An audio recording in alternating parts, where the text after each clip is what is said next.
Asian Games await the top 2 teams in each region. And those outside the top spot may find themselves battling for the second chance clash.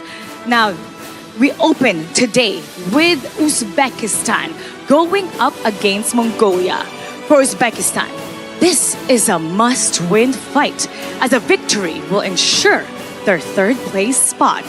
And coming in Group B, Myanmar enters the stage as the only team that have yet to lose a single match. But standing in their way is Kyrgyzstan, a region that has steadily climbed the standings. And getting a win today will ensure a top 2 finish. Now in Group C, Vietnam comes in hungry, just one step behind Laos. They want to overtake and change their course. And then there's Republic of Korea. Bold words have been spoken. We will win and we will end it fast. Syria has heard every word, and today they respond. Now we finish the day with Sri Lanka and Singapore still looking for their first match win. And one of them will be victorious at the end of the day. Some teams are protecting their position. Others are looking to extend their journey. This is day 7 of the Asian Games Esports Qualifiers Honor of Kings. Casters, lead the gorge.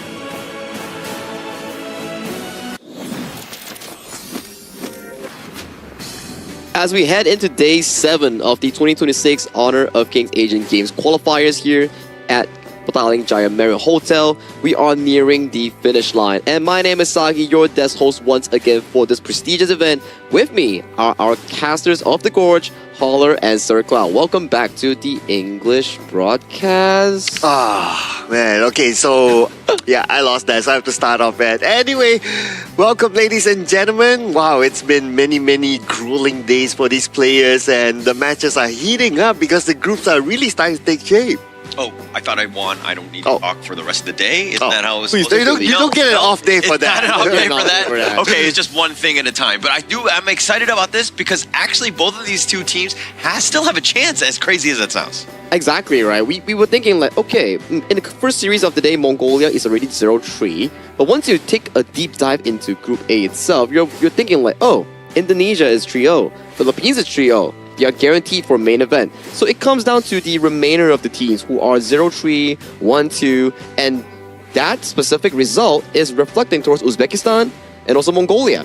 If Mongolia pulls an upset and wins a game, we're going to have a 3-way tie for third place last chance stage coming in for Group A. Oh man, and the 3-way tiebreaker will be really tight as well, right? Man, it's crazy. But yeah, that's what makes this tournament exciting at this stage, right? Yeah, but let's check out the standings real quick here, because Sir Cloud, when you mentioned exciting here, there's plenty more room of games here before we venture into our final day. As we talk about Group A just now, that's the exact situation. 3rd, 4th, and 5th all fighting for that final spot to the last chance stage, with Philippines and Indonesia already securing for the main event at the Asian Games. Group B, I like what Mara mentioned, right? Myanmar amongst that group is the sole team that's yet to suffer a single loss, and Kyrgyzstan wants to look for something in return in terms of that.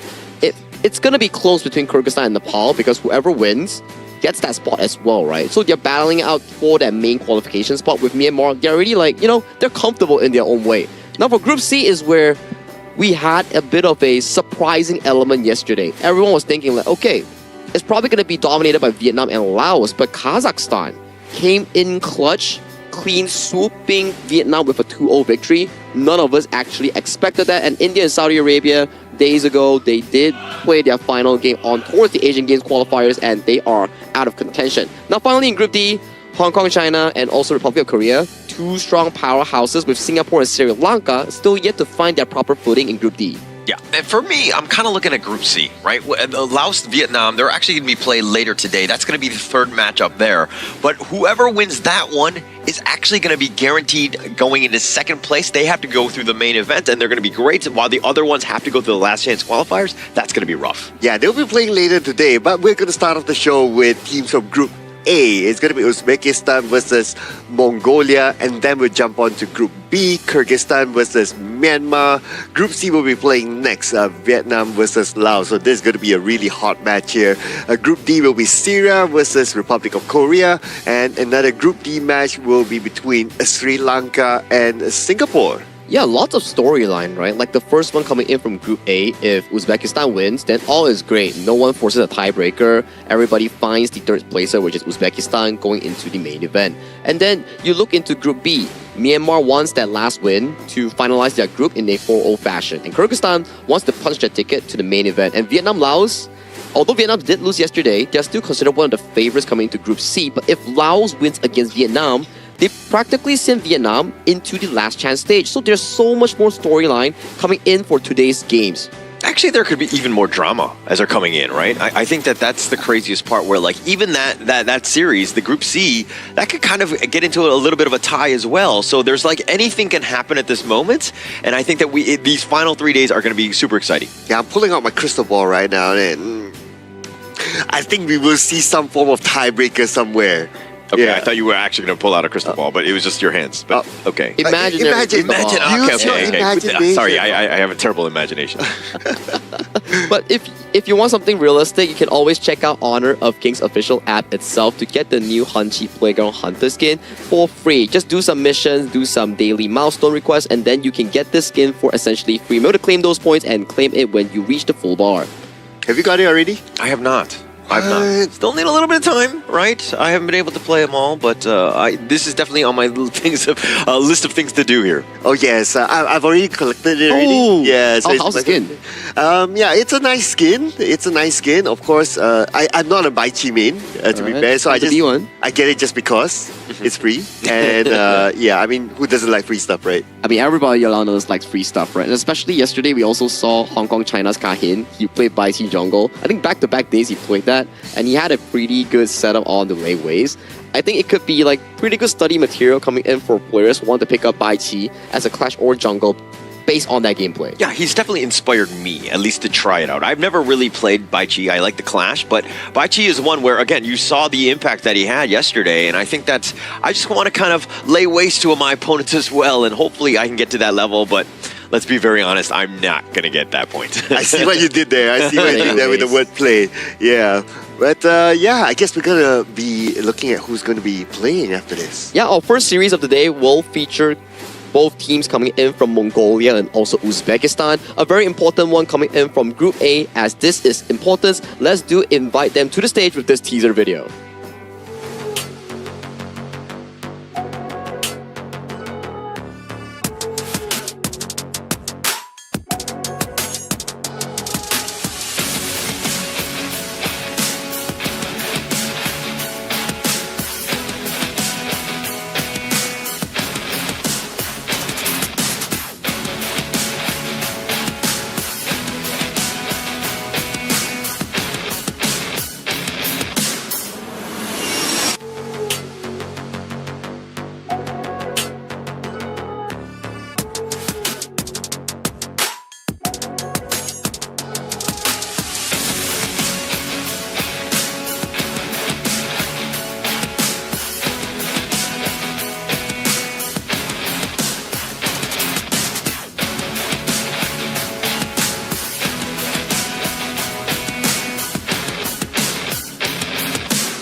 This is the moment that could define their entire journey.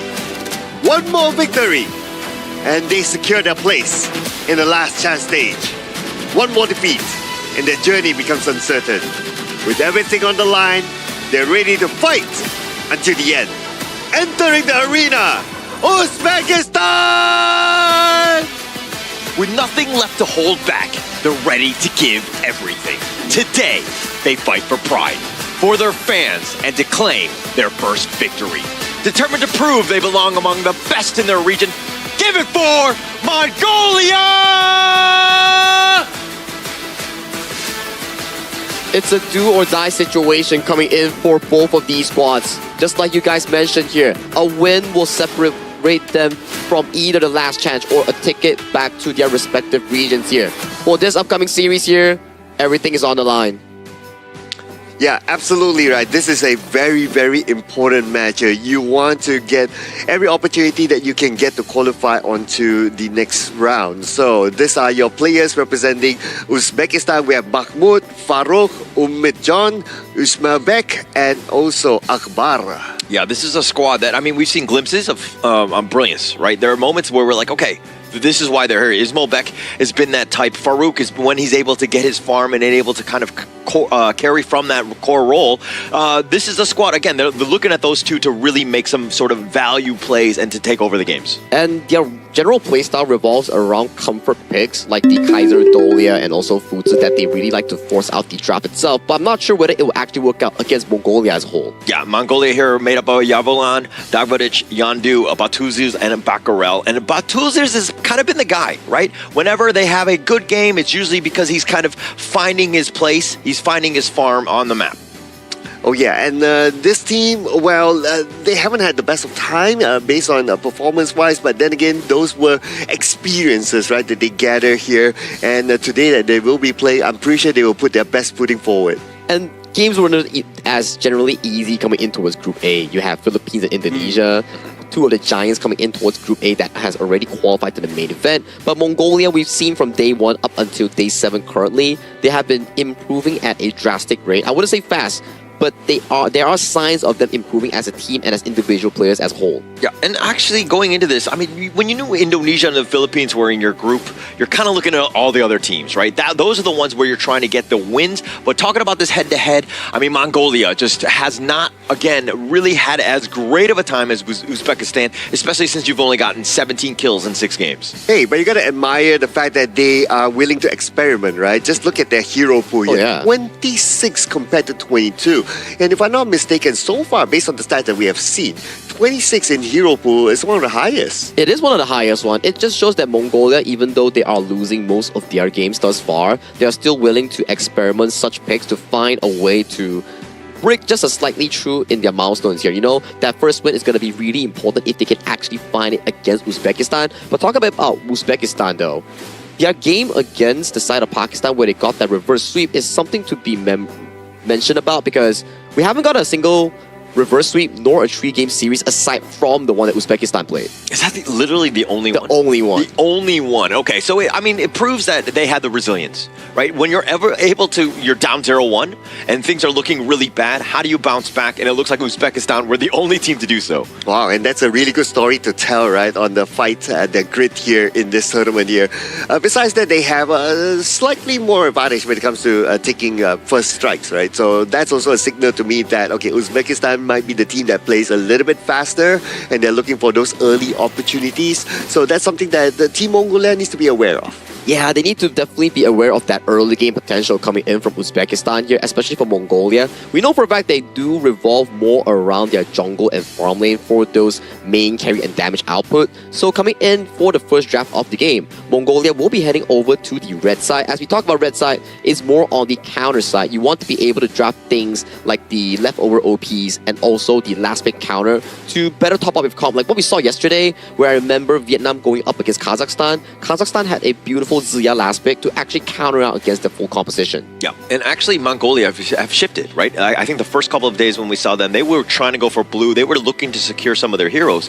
But now that they've kind of shown that actually we have pretty deep hero pool ahead of us, we can kind of go with the red. We can use and counter pick the blue side here, and it looks like it's going to look to be aiming for Uzbekistan. Hey, if they have such a deep hero pool, I look forward to seeing whether they will bring something new to the Gorge, right? Maybe another new hero that has yet to be played yet so far.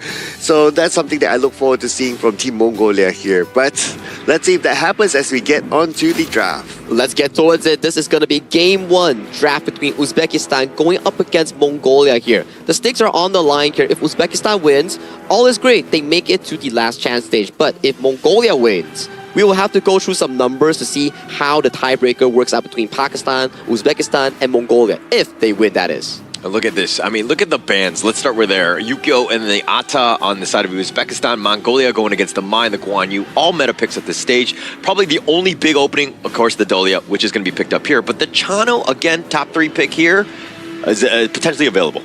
Yes, it's not being picked up yet by Mongolia. And it looks like they're going to go for the Direnje, so no channel pick for their side. It's still open for Uzbekistan. But they can still go for something that they're comfortable with, right? Like the Dolia Kaiser combo can be something that they can consider right now. If they don't pick this one by this point of the game on the draft, it could potentially be banned. Yeah, it could potentially get banned here. They do lock in the Fatih first. Not going to be the foods that they had relevant success with in the previous series against Pakistan. And they do come up with a Consort U. I guess it goes back to our discussion there, where they like to give the priority over to the direct matchup between Ismoilbek and also Patulzi, which is also a good consideration here. But coming in for this side of Uzbekistan's draft, quite little tanks to actually form up that tank line for the farm lane to actually move in for those damage output. Yeah, and also the Dolia, I mean, the Fatih and the Consort U are probably like not the top picks you're looking for to go with the Dolia for that Celestial Melody. So this is more of maybe they're looking to just steal it away. And of course, come the second phase, probably picking up some sort of alt that will really utilize that spell later. The Ganemo pick makes sense, right? Going up against the Consort U, because Consort U is anti-physical. Correct. But the Ganemo is full magical, high burst damage. So one shot with a couple blades potentially can take down the Consort U depending on how many stacks that he gets. But yeah, it's a good pick that actually is able to at least shoo away the Consort U. You force the Consort U to not be in the position that the Consort U is comfortable with. All said, right? It also outranges Consort U from afar, making it really uncomfortable for Ismoilbek to actually be that first damage dealer coming in for Uzbekistan here.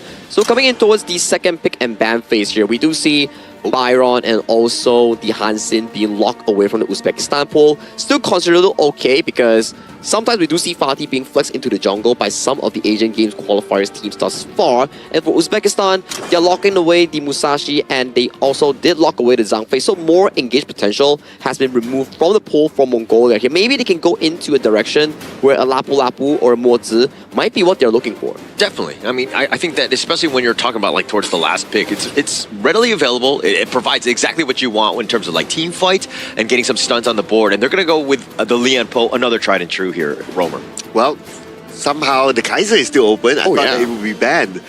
And it would make sense for Uzbekistan to still pick up the Kaiser, right? It could supplement the Fatih as the main tank, and then they can focus the rest of the final pick to be more of a utility or sort of like a burst damage. Either one is going to be okay for them. So I wouldn't be surprised if they actually lock in the Kaiser right now.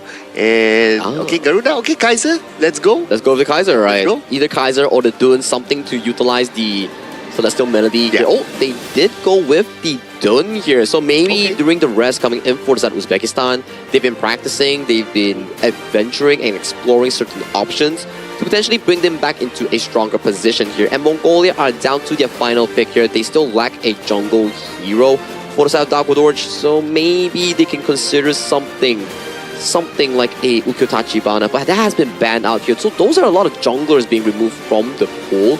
Not a lot of options left here. Potentially the Nako Ruru might be an option here coming in for the Mongolian jungle, but they go with something simple, easy and effective, the Zilong being locked in. Yeah, they're going to lock it down with that last one. But I kind of want to talk about the Dune as opposed to the Kaiser. The Kaiser, I mean, it's like a homing missile. It's going to be on, mini stunning that one guy. But what they were really lacking is that team fight sort of win slash that Dune will provide. And now you have that tried and true. Again, the Dolia and the Dune here. It's just a nice little combination. Exactly here. And once we do want to venture into this game one, you have to check the draft real quick, right? For Uzbekistan, it's a lot regarding how the mid-jungle roam play around their early game aggression in providing room for Ismoilbek's Consort U and Mahmoud's Fatih to scale in towards that late game. On the flip side, on towards Mongolia, that's a lot of engage and setup coming in from Yahoo Huan and also Darkwood in making sure that these team fights always go in favor of Mongolia, but execution counts, and this also counts towards this important series where both teams want to find their win in their respective group to make it towards the last chance stage. Thank you so much, Saki. As we go into the first match, first game, Uzbekistan, Mongolia. Who are you giving the edge to here, Sir Clown? Okay, it's kind of like a tough one. I feel that both sides have their own advantages. Like I really like the Ganemo pick here to try to zone out the Consort U. I think that's really nice, and that will render the Consort U not able to give free damages. And you kind of think about it, Uzbekistan, they're very reliant on the Consort U for those continuous damage, right? So that's one thing. But I do like the teamfight potential from Uzbekistan because they have like the two big boys that can stay in front and allow Consuelo to have that free hit. Yeah, you really like them big boys, right? Yeah, I like the big boys. Yeah, the medium. Yeah. Okay, yeah, but if we're talking about the mid lane here, I mean, you mentioned this Garuda going up against Yandu's Gan and Mo. I think for me, it's about like who's got that long range, who's going to be going in with the poke, and to kind of really initiate some of the team fights, because that's like the initial starter of like really getting into it. Because if you're too low, nobody really wants to fight. All right, yeah. Speaking about fights, right? So to specifically answer your question, I know I didn't really answer your question earlier on. I was giving you a 50-50, right? Yeah, but I'm not going to be that guy who sits on the fence, just saying, right? So if Mongolia gets like first strikes and then they follow up with the second, third, like if they win the early game, basically, right? I would say they have a chance. They have a better chance here. Okay. But Uzbekistan is able to stop that from happening and allow things to get in play during the mid-stage of the game, then they will have the chance. Yeah, and it looks like there was a little bit of a chance here. Now on the backside, actually, the flash away. Dagvadorch is going to be going down. Baccaral running for his life. He has the shields, but at what cost? Oh, but to set things up, Akbar going down. Baccaral's getting a little bit low. He needs to be on the careful side. Mahmoud looks like Mahmoud will walk away, though. Okay, it almost feels like after Uzbekistan, they got that first strike, they kind of let go of that concentration there. They grouped up together, not knowing that the Dharma was still around, and the Dharma got a good mantra there from the side, just pushing them towards the wall, and we'll get to see that again on this replay. Okay, so Uzbekistan goes in, yes, they get the first strike, and then they start to let go of the ball here. Okay, they chase, but while they were chasing, they grouped up together, and when they grouped up together, Team Mongolia took advantage of it. Yeah, they thought they could have him on the run, and they were chasing, right? And Yavalan was like, actually, I still have my flash truth. I'm able to just get in the right spot. I mean, it set things up where things were looking bad for Mongolia, let's be honest. I mean, they lost one member. They were looking to just run away, get out of that team fight. But Yavalan, okay, making them pay, got something in return. Yeah, but the best part about this is that for Team Uzbekistan, they did not give away any form of assist or takedown to the Ganemo, because you don't want him to get those stacks to quickly scale. Now the Ganemo needs to find that. Yeah, and now Yavalan, who made that amazing truth play, he's going to be stuck in this corner, and now it looks like Baby going down in that corner. Okay, would it have changed if he just walked straight back? Maybe, because his teammate was on the way though, so I thought that now that I can't think about it, it would have been better if he just walked straight back, because he would have had backup. If he puts himself in the corner, then they can't help him. Yeah, there's no exit plan out of that one. And now the Tremor Smash, Batgirl just barely surviving. Thought about taking the healing dew, is just like, oh yeah, I'm a roamer. I don't really don't have that much value yet. Oh, come on, roamers life matters, man. Yeah, please show us some love. But anyway, it was good. The fact that he's still able to get away means that he knows what sort of threshold of damage that he's able to absorb, right? So that is a typical tank roamer playing a tank roamer style. You really need to know what sort of damage that you can take in. But because Uzbekistan, they've been playing this rather actively in the past 1-2 minutes, so they have created that space for them to get this Tyrant unchallenged. Now, talking about the winning conditions for Team Mongolia, right, is that they have to be able to win the early game. But so far, it's not about them not able to win it, but Uzbekistan has been responding well. Yeah, responding well, and actually, you're threatening. I mean, you saw that Batgirl got low. He had to actually just walk on back and then get on back to the fight. And he's so far away, that creates that space for the Tyrant to be easily picked up. Uzbekistan just kind of, again, playing the lanes properly here. Yeah, but I'm giving it to Mongolia as well, like how they're still trying to rotate. But he tries flashing for Mahmoud, trying to go in for this, but now the Tremor Smash used defensively. The wind slash will connect. Baccaral nowhere a way to get on out. He does get taken down, and now the jungle invade begins by Uzbekistan. Slight overextension there at the top by Team Mongolia. After they got the first tower, they probably should have considered to back off from there, but they overstayed there and they got punished for it. Yeah, Farouk, though, now will contest here with that Wings of Judgment, zoning them all away. But this is a great start for Mongolia. It's like, okay, I mean, in terms of overall net worth, not great, but they've taken a tower, right? That space created, and in the top lane, oh my gosh, Dagvadorch getting completely bursted here by Esmobek. Yeah, and if Esmobek is there, he has his teammates to just take on the front. He'll be able to give damage like that. Yeah, Farouk doing some serious work. Windslash is going to be hitting onto at least 2 members, but it's just to zone them away, to tenderize them just a bit. And now this opens things up for the Azure Golem, while Farouk is just kind of playing around with Baccaral here.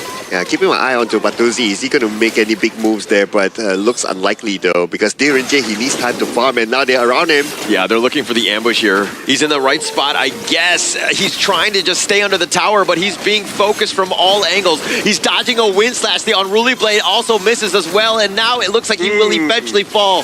But Farouk has done some serious work on the back line. Dakvadorj now running for his life, just running into Farouk the Dune, if you will. He's been an absolute beast. Oh, it was just unfortunate for Batuzi, right? Like he went back to his first tower. If only he turned the other way to walk towards his own base side, that he might have survived that one. He wouldn't have put himself in that kind of awkward situation where he's sandwiched by Uzbekistan. So it was just unfortunate that he took that route. I think long term, if he was able to go all the way back to his base, that would have been best case scenario. But you were coming in from all front. Like, you have to be a little bit of a ballerina in the sense of just like trying to dodge some of the attacks and to get under the tower so it does a little bit of work. And Farouk did a good job of just making sure that the tower aggro wasn't on him, and now the Overlord being picked up by Umejan. Oh, okay. No steal there with a couple of blades by the middle. Oh, Kanemo! Oh, the moment he knows that, they found that he launched his couple of blades, that's it. They know that it's the opening to go in. Got stuck on the ledge, if you will. Nice little burst ram, the Wings of Judgment on the backside, but this tower is just being focused. Ismolbek is starting to do a little bit of damage in terms of the structures here.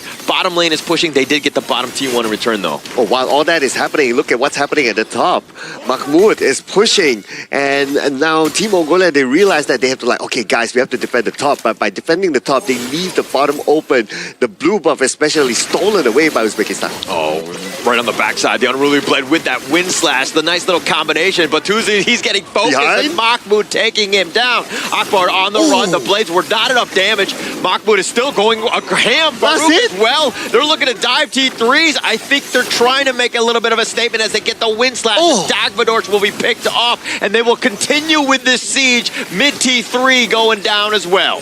The team bye-bye. Team Mongolia was very scattered. Yeah, Farouk, he is, again, no mercy, no hold, but the truth on back, and there's no backup. But Yavalon gets focused now. He's going to be taking down the hot streak going the way of Farouk, as he has, again, just been this monster up front. You have to fight as a team. You have to ready all 5 plays before they can go in. Oh, now, nice little burst ramp. Bakurel, a little bit of focus on that one, but Batuzi getting picked off. Farouk doing some work. The crystal is open, but they don't have the minions. So if there's any sort of reprieve, Mongolia will survive, at least for the next minion wave. Okay, that's a lifeline for them, right, Holler? So with that lifeline, they have to reflect on what happened in that last fight. In that last fight, they were scattered. They didn't go in as a team when the Rover engages, like nobody comes in. Yeah, Farouk backside yet again, finding 3.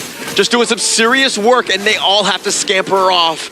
Uzbekistan just doing they're like such a great job of just controlling this game and finding the right angles to just get on top of their opponents. Okay, they will have another chance though, because all 5 of them are still in the game. Now it's a matter of Bagheera finding that opening to start. Yeah, Unruly Blade starting it off. They find Batuzi yet again. He's going to limp away. Gets back to the fountain. Backroll is not going to be as lucky. The truth hitting him onto the crystal, but they're all going down. There's only 2 more members left. Mongolia is just trying to deal with the minions as Farouk is on the back line, continuing to threaten, but Farouk goes down, but they take the crystal, and Uzbekistan up a game.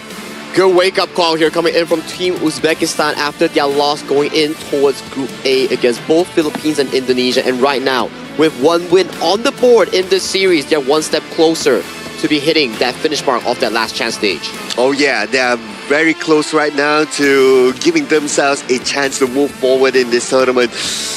But in overall, I see the draft, the gameplay by Mongolia is like, okay, what might play out, so on and so forth. It's not that they didn't try, right? Like during the early game, they made those rotations, they made those attacks, which was great. I admire what Mongolia did. But towards the end, when they were pushed back into their own base, when they're forced to like, okay guys, let's make the counter engage now, right? It feels like everybody was not on sync in that sort of fight. I think it's more on towards the experience that Mongolia actually has for such a young squad, where some situations they couldn't find the answers or the plays to actually react towards them. Hence, they just couldn't find any answers for the plays that Uzbekistan was putting up against them. Yeah, I was kind of looking at Farouk. I mean, they really didn't have any answers because they're like, okay, they're trying to defend, but then that supply line essentially gets cut off as they go for that. Farouk is just there, right? And so he's always prowling around the back line. And when you're grouped up like that, it's just like amazing for Dune. Like that's like best case scenario because you can hit that wind slash. So he just made life incredibly tough for Mongolia to find any sort of footing, any sort of defensive hold here. Yeah, and while all that is happening, Console U, nobody dealt with the Console U, right? Nobody went to the back line to try to deal with the Console U. But to be fair, I kind of understand as well. If your goal gap, your experience, your level is that far by that stage of the game, right? You can't even reach the Console U. By the time you attempt to even reach the Console U, your life would have been like half gone, or you would have been gone. Yeah, exactly. And there were signs of good plays coming in for the side of Mongolia, where Yao Kusang got like the three-man troop in towards the bottom lane, trying to equalize the play where we saw Batuzi getting picked off. But those sort of plays weren't recreated coming in from Dalgodorj, Yao Kusang, or Bagarel, who were the three primary damage dealer coming in from the Mongolian squad. Whereas from the Uzbekistan side, after they got the pickoff in that bottom lane, they immediately convert that pickoff into an Azir Golem attempt for the side of Farouk. That's where he started to snowball over his jungle opponent. What a clean game by Uzbekistan, right? I mean, Akbar only dying a single time. Everybody else just understood their assignment. And with they were able to constantly siege, constantly put that, just take advantage of all the space. Mongolia were looking to defend, again, got caught off by Farouk many a times. It just seemed like this was completely in the hands of Uzbekistan here. And at one time when Akbar was taken down, unfortunately, Yondo wasn't there. So he didn't receive any stack from either an assist or a takedown. So he remains at, okay, this is just baseline couple blade damage. But even baseline couple blade damage, he's still able to dish out the most within his team. But that's also because Batuzi was still not ready yet to take fights. Yeah, it was pretty difficult, right? Like, Batuzi just getting aimed down by multiple levels of flank. Like Mahmoud, one moment he's down there, and another moment you see Farouk all the way just flanking him from the backside, making sure that Batuzi didn't have the enough resource to actually find those big moments in the mid to late game with that golden token. We talked about it before. If you can land a golden token on the ultimate coming from Direnjie, you get to reduce the resistance coming in from the tank members, especially on towards Farouk.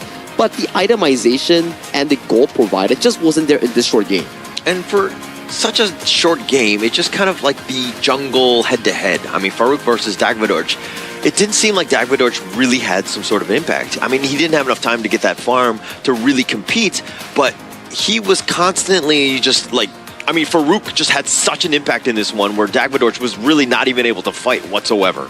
Yeah, and I guess between a Dune and also an opponent in this game, the Dune is available to play the moment he's level 4. And okay, the Dune is available to play the moment he hits level 4 and the Dola hits level 4. Correct. Like if they're able to start combining with each other, then they're ready to go. So that's why they are able to start things off quicker than Team Mongolia. Exactly, and I think these are the situations where some picks are just lesser focused on compared to some meta picks in this specific Asian Games patch, where we've seen more of the Dun, Ata, and also Ukyota Chibana, not because they are actually strong in their skill set, but also because their skill set provides them the strong early game potential to really dominate the map and the game itself. Zilong is great and all, but there's always this one issue where you enter the fight as Zilong and you don't really get to escape because you've already used all your spells in that little fight. Yeah, and again, just going back to some of these highlights, we're going to see exactly how. Like, Dagvadorj just jumped on here, gets picked off first, and then this is kind of like the snowball effect of Farouk where they were in. But the truth, this was an amazing play by Yavalan. Unfortunately, I mean, they get a little bit of a return kill on this one, but then he kind of locks himself in a corner here. Not the greatest spots for him. Yeah, I guess if he had that communication that, Dagvadorj was on his way and he just walked straight back, Dagvadorj would have been able to back him up. But yeah, unfortunately, that wasn't the case there. But because of those kind of like small communication mistakes, then things start to snowball from there. Yeah, it wasn't easy nonetheless coming in from the side of Mongolia here. There were signs of success, but once the pain train coming in from the Dun Dolia starts moving around, that's where you start to see how strong this combo is, and that's where we're pointing to, right? There's no one limiting his Molbek's farm on that Consort U, and he just had a really free game. He was untouched, unbothered, and he was just pummeling through those towers and dishing out those spears on that Consort. it just seems like the rest. I mean, Farouk and Mahmoud were always the guys just attracting a lot of the attention. Where Yumijan and Ismobek were just essentially hitting for free. So it's more about the team stepping up as opposed to Ismobek, who mentioned having like these amazing games. Yeah, and towards the end, it was pretty much like, okay, you can't get out of your base no more. The level gap is big, the item gap is big. It's all about just closing up the game from here. And we can see that Uzbekistan, the way they close out is not like, okay, let's go out, let's take another Tyrant and let's come back in. Their mindset is that if we can end the game as quickly as possible without or with at least reducing the risk of a comeback, we will do it. And to talk about someone that actually did it in the game itself is Farouk. His presence in Game 1 for the side of Uzbekistan was everywhere, right? We saw him going in with the Unruly Blade, saw him flanking with the Wind Slashes here, knockups, CCs, and there was a few moments where he was just in the face of the multiple members of Team Mongolia, and he still sustained with his passive coming in from this hero. Absolute limit to that hero, right? I mean, taking 36% of the damage as well as just dishing quite a bit. I kind of wish there was a counter for the stun lock timer because he was just constantly just knocking him up, right? Just holding him down for the rest of, Ismobek to just take him down, so to speak. Yeah, and thanks to the Dolia as well, that refreshes him, right? Allows him to be confident to move forward, and he can just move back if needed to, or even move even further forward, depending on the situation. But still, very, very good play here by Farouk. He is showing that he's a very versatile sort of jungler that can, well, not only depend only like a Kaiser type of gameplay, but also a Dune works very well for him as well. They definitely need to start thinking that, do we need to ban this Dolia? Because so far, after every single game that Team Uzbekistan has started got on that Dolia, they've been getting consistent wins thus far against Pakistan and now against Mongolia. So at the very least, for the side of Team Mongolia, they need to start fixing things up because this might just be their last ever game played if they lose out the next one. We gotta just like pray and hope, send energy to Mongolia to figure things out, right? I think that even going into Game 2, is Dolia like the difference maker? I mean, so far the data says yes for Uzbekistan, right? Ride that one out. Don't change things up. I mean, if you're able to win with it, regardless of the other heroes that you might have in terms of like Kaiser or Dune, just run with it. Yeah, and why Dolia is the difference maker here is because, okay, if you only have a Kaiser or only have a Doom without the Dolia, then the effectiveness is not really there, right? Yeah, it's effective in its own way, but not as effective as with the Dolia. But if you take out one Dolia, you just need to use one ban on the Dolia, right? Basically, you render like these two heroes like 50% capacity. Yeah, lesser effectiveness, right? Because at the very least, if you have a solo Dune, one Unruly Blade going in, it doesn't mean you can potentially come out after soaking all the damage. When you have a Dolia, you have so much more options where you can just continue on with another one towards the backline where you're like, okay, poke's done, job's done, let's head out, let's throw another one back home. That works too. And talk about Kaiser as well. Usually 7 seconds of effectiveness, double down with Dolia becomes 14 seconds. So maybe the Dolia is the same thing that they have to venture into. They think like, okay, do we take this away or do we actually ban it away from the side of Team Uzbekistan? Yeah, we're going to have to see if Mongolia decides to do that. But I mean, to kind of answer your question in terms of like why the Dune over the Kaiser, I mean, you're kind of seeing exactly why, right? Dune, it's more about the stuns. It's more about the control. You're still a tank up front. He's still able to play his playstyle as Farouk, but he can do it in a different way. And I think that they had a lot more success with the Dune as opposed to the Kaiser in this one. And you know what makes them successful? Is because these players, they are having a good time here at our official venue, which is the Petaling Jaya Marriott Hotel, ladies and gentlemen.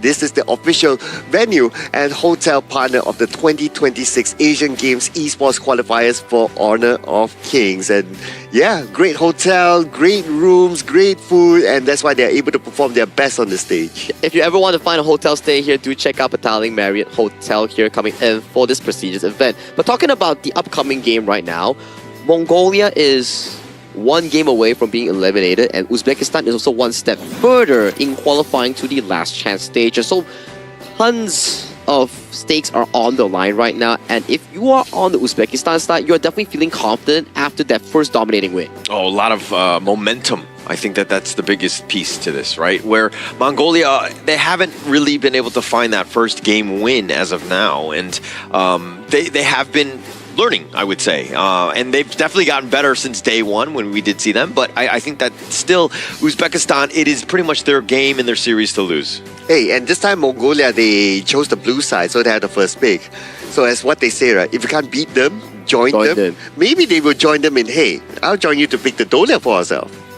maybe that could work out coming in from the side of Team Mongolia, but we do know Team Mongolia's experience is considerably lesser compared to the side of Uzbekistan here. So hero pool-wise, for me, at the very least, this potential last game, Mongolia might want to consider picks that they are more comfortable with, so they can actually have a comfortable game in going in for those 5v5s, those stable early games. So we don't see much of a snowball being generated from Team Uzbekistan coming in from the previous game just now. Yeah, well, Mongolia is shifting things up, right? They're going to go with the Mai. They want to go fast and furious in the early game. Take a little tempo play, if you will, but Uzbekistan, they're going to respond in kind. Is this the first Donghuang? Yeah. I think, yes, that's our first Donghuang coming in for this tournament. We've been having a few exquisite picks recently in the past few days. Yaria roams, Donghuang roams, and things like the Hansen Wukong and also the Xuan Ce. So adding in towards the flavor pool is pretty cool coming in from Team Uzbekistan as well. Nice. This is something that we like to see, right? But we talked about the Kaiser a fair bit, right? So it looks like Team Mongolia, they're going to take the Kaiser for themselves, but without the Dolia, because they banned the Dolia, which is absolutely fine. We did talk about how the Dolia should be kind of respected here going up against Uzbekistan. But the Donghuang, so the Donghuang, because the Donghuang has a very strong lockdown out, right? So you need to be careful of getting those heroes that like, okay, I dash in and dash out those sort of heroes. The moment you dash in, you might not get out.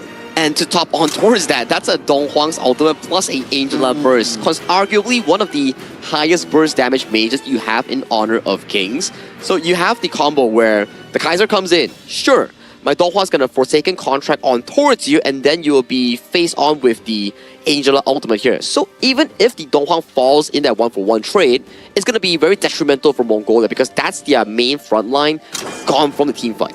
Yeah, and I like the Donghuang pick here. I mean, it combos really well with the Angela. Plus, when you're locking it down, now then you have Guan Yu like praying around, like potentially looking to just jump in with his own Razor Cavalry. So you have options. But Mongolia, the way that they've been able to kind of respond in kind, the Byron and the Kaiser, both of these guys, hopefully they're tanky enough. But this Angela, again, worries me with that Blazing Brilliance. Yeah, Blazing Brilliance, Forsaken Contract, like what Sagi mentioned, right, is a perfect combination to take down anyone.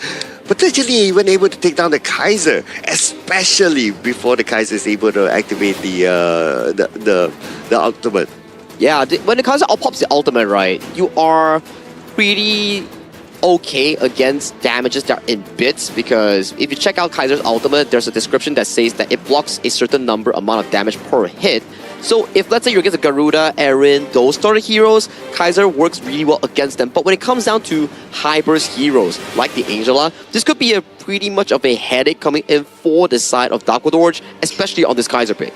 And also they're going to go with the Levi on the Uzbekistan style. So basically, if they get any sort of stun, they're coming in fast, furious, and they're just going to blow people up, right?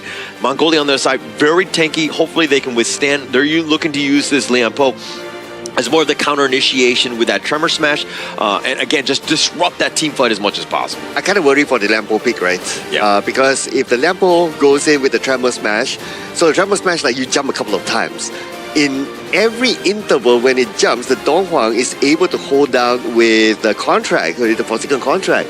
So that will like stop Lampo mid-air and he will get countered immediately. So honestly speaking, Donghuang is one of those kind of like a direct counter to the Lampo. Oh yeah, a very good counter against all those heroes that are more towards the, I would say, melee side, right? Because when we have Liang and Donghuang, Liang is more efficient in catching those immobile targets. But when Donghuang is like, hey, you want to fight me in a close quarter? Sure. Just be careful of my ultimate because I'm going to lock you down and you can see the firepower coming in from Team Uzbekistan, especially Umit, John, and Akbar. These two players are going to be essential in locking down the primary front line on towards Darkwadorj, Yao Husan, or Bagaro coming in from Team Mongolia. All right, here we go. Looks like it's going to be game number 2. Thank you so much, Sagi, for the analysis as we go into this one. Cloud, I mean, is this squad from Mongolia, is this the real deal? Is it able to kind of overcome? Because seeing what you've seen, it seems like they want to go, I mean, they're tanky enough, but the Donghuang pick could really put a little bit of a wrinkle in terms of what they want to do. Yeah, I put a wrench in, right, with the Donghuang pick there. The moment, and the thing here is that the Donghuang came first. And then after that, the Lampo came. So when the Lampo came, I was like, kind of like, I wasn't too sure about that. I personally have this PTSD, right, where I once played a Lampo in one of my ranked games, and my opponent was a Dong Huang, and I have not yet discovered like the Forsaken contract. Can he hold my Tremor Smash? And when I went in and I Tremor Smash, and every time I failed because of the Forsaken contract. Yeah. So I know that, okay, Butker is not going to have a good time here. He has to find a way to like, okay, use his skills after the Forsaken contract, or use it when Akbar's not there. But high chance it's going to be difficult. Yeah, we value your sacrifice in terms of testing it out for the sixth science to see exactly what sort of play it has. Because the interactions, they're many. But Akbar here getting focused in, all three of them. But the flash away, and now the turnaround. They do a little bit of damage on all, but the Blades are doing a little bit of work as well. Dagvador just stuck on the ledge. He will fall first. Ooh, just to try to get that side jungle creep. I'm not too sure if that's worth it though. And even during that process, they actually lost the jungle. One of the highest value roles that you need to keep alive at this early stage. Yeah, and he was not the invincible warrior. Again, just trying to be early, trying to be aggressive, but these burst rams, and now the bombs are going down as Baccarat gets taken down. Okay, all right. And especially like, we have to remember, right? Like the Dong Huang's Eclipse. You can just spam it. This is a very spammable skill. Oh, a little bit of control here. Yandu, bad side. He's going to be taken down as well. And now Uzbekistan looking to invade their jungle, taking things away from you. Oh, man, they're not going to put a handbrake here. Yeah, not at all. He's going to actually have to just go golden. Farouk, though, is a little bit low. Yavalon making him pay. Says, hey, you want to stick around? Stick around for this. Okay, they respond back, and Team Mongolia is still able to take back the buff for themselves. So, okay, that's pretty decent, I must say. Team Mongolia, at least they're still showing grit here, but they have to find a way to catch up in terms of goal. Right now, the goal difference is close to 2K, and Batuzi has not been having a good time farming at the bottom.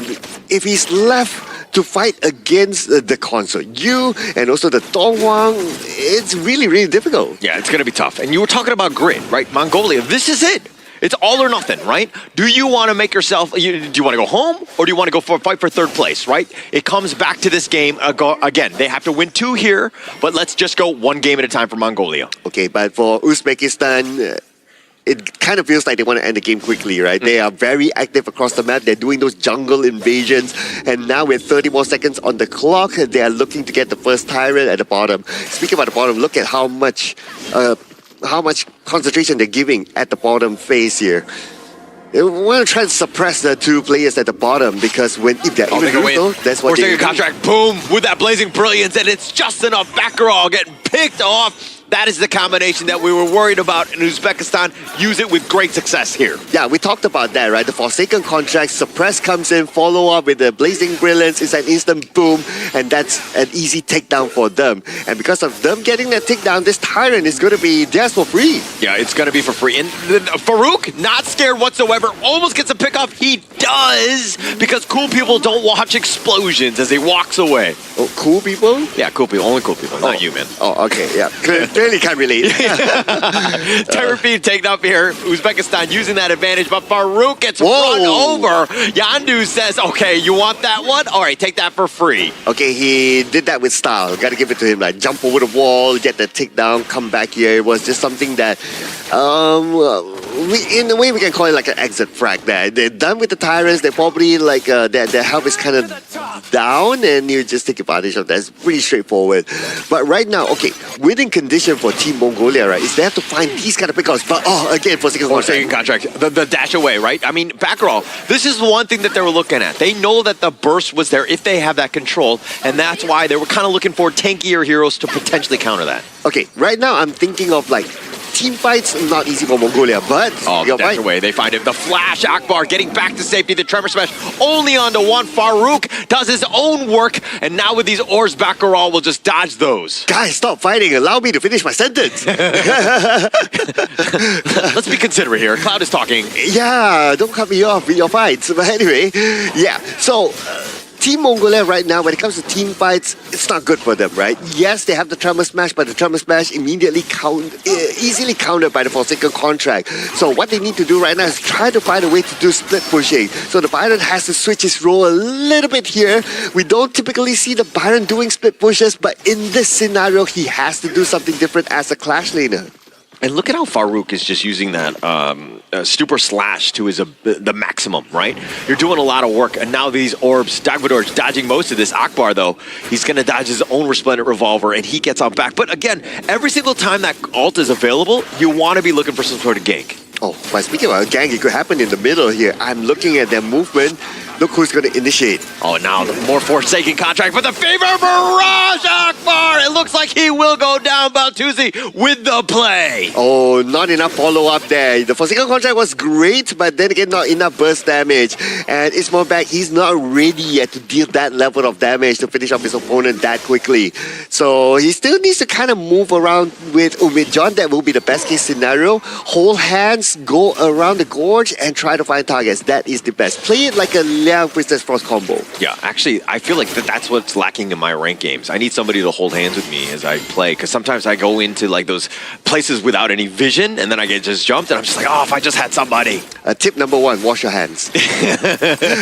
No. Maybe that's why I don't have anybody to hold hands with. Yeah, but anyway, now we can see Uzbekistan, they're starting to gather together again, especially the two players that we mentioned, Akbar and Umid John. But now they break off again. Okay, all right. Hopefully they get together because they have a very strong early game advantage with that sort of combination, with the fact that both players have their ults. Yeah, and Dark Impact, now with that burst ram, a little bit of control onto it. Backroll coming out worse for this one, but the minion wave had been cleared. Let's talk a little bit about Mongolia here, because this game, I mean, yes, they're down about 3K, but they've got some towers up, and now the assault is on with that Forsaken contract, and they push him back. He's not going anywhere. Invincible Warrior, you are not. And now Backroll, he too will fall. The Fever Barrage going in, doing a little bit of work, but he gets run over by Mahmoud. Right, we are talking so much about Umid John and Akbar, we almost forgot to talk about Mahmoud and his dispositioning skills, and they're probably going to get another one. Yeah, a little bit of damage onto Yavalan, but that's the toughest one, right? He's probably the tankiest of them all. So, but a great Fever Barrage to really kind of salvage some of this, because things were looking rough here. Yeah, we have to break this down again, right? Look at this. Forsaken contract comes in, just textbook gameplay combined together with the Eclipse and also the Blazing Brilliance, and that's where they got their big target.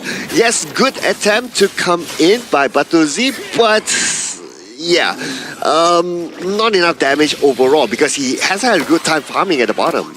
Well, he did take down 3. Okay, yeah, Batuzi, I would say that's been his highlight of, you know, at the Asian Games qualifier thus far, the way that he was able to do that. And now this Tyrant looks like it's going to be taken here, and Farouk does get that take.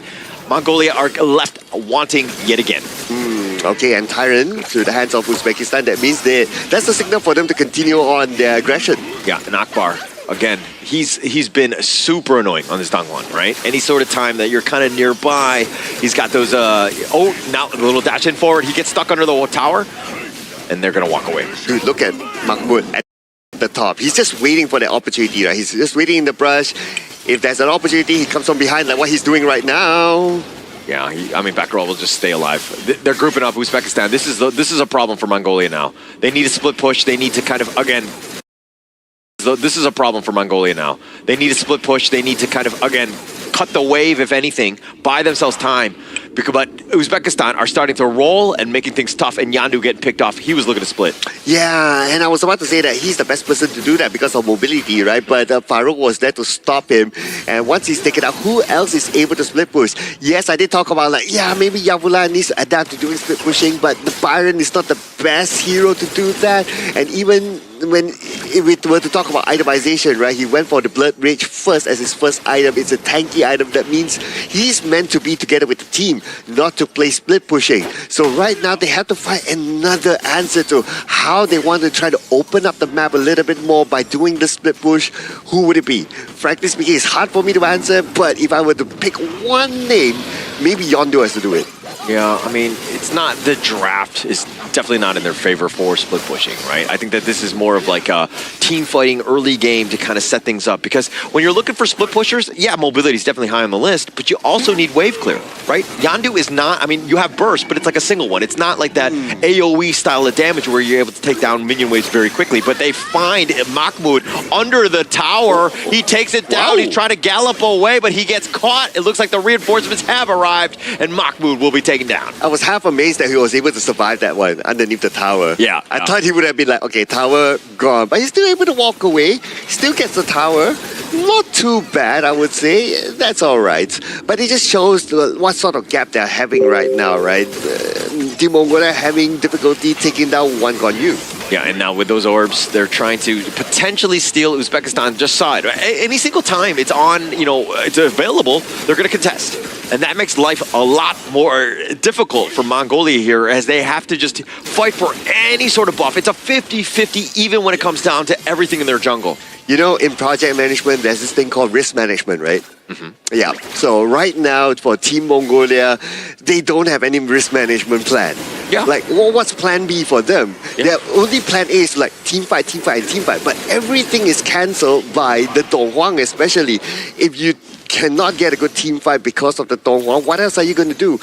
Honestly, I don't know. They have to...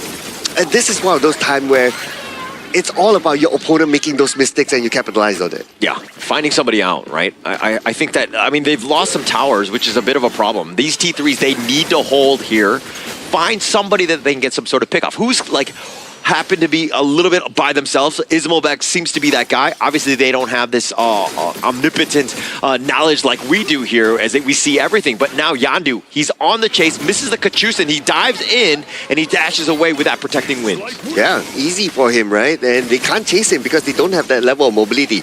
You can argue that Yondu can, but Yondu doesn't want to overextend as well because they don't know who else is behind him that could potentially counter. Yeah, and now just clear the wave. Again, Batuzi is that late game hero, right?